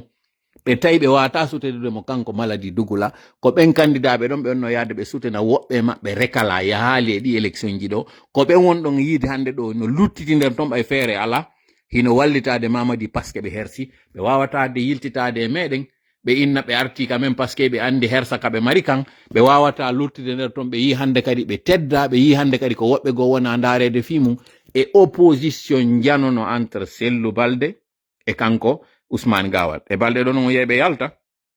ɓe famina ka yayri en ɓay tumi yaltimi o wuri ɗum ɗo ko min gollinta ɓe mi yetno min Mamadi yaltata waɗa campagne mi wowlan noon ɗum ɗon il y a plus de 2 mois ado hay o wiide o waɗa e candidature makko minina kanko wowlata o annonce o waɗa e discours mo tawata sabu komi yalti mi wowli on discours contenu makko on finalement o wowlali on discours o yalti tun o liɓi hannde kadi candidature makko on yeeso jama on fo paf o innino komi candidat o yilti o yeeyo suuɗoyi kañum kadi ka nder wande makko o suuɗoyi ton awa ɗum ɗo kadi ɗe balɗe ɗo mi yeetike on minni wonnoɓe waɗude ɓen fop mouvement ji deƴƴiti minni kono ɓay tun mi wowli ɗum ɗo yiya ɓe memmino kañum kadi ɗe balɗe ɗo yiɓe memminike sengo fuutari ndin ko mbuuɗi maɓɓe na mbuuɗi sennede ɓe woni e yaltude ɓe dépensa ɗo kodi ɓe mari économie ji maɓɓe ɗin ɓe woni e ƴettude ɓe ñawlo woɓɓe maɓɓe no ñawli woɓɓe maɓɓe no noddude wonɓe étranger ga à l'extérieur inna adde économie ji moɗon ɗin simen heɓoyi laamu ngu men yoɓitoya en ko wonɓe extérieur woni e wallitade woɓɓe maɓɓe lagine to naɓana ɓe mbuuɗi hollugol on ha honto ko kartonji wiidiji CNRD werti holla on ha honto ko pootiji yeewuɗi ɗi warata fus ala e mum CNRD woni ka werti ɗo mo anda noon anda sikkay awa ɗum ɗo fof noon siko ɓe faala ko laatike ko onon ittinoyte ɓe ittinoya ɓe waɗoya ɗo taw yiɓe déjà ɓe fuɗɗike wiide permis de conduire fi wonɓe doginde taxi moto vignetti ɗi ɓe waɗoyta ɗin pour 2026 ko ɗi tawata on wawata timboyde ɓe yeetoy on ton fi waɗugol o goudron mo ɓe lansi ɗo entre Mamum Labe on ɓe inna fi on dole ɗon ko mbuuɗi buy yoɓa ɓe waɗanoya on péage ɗi yoɓoy ton ɗin o wawata timboyde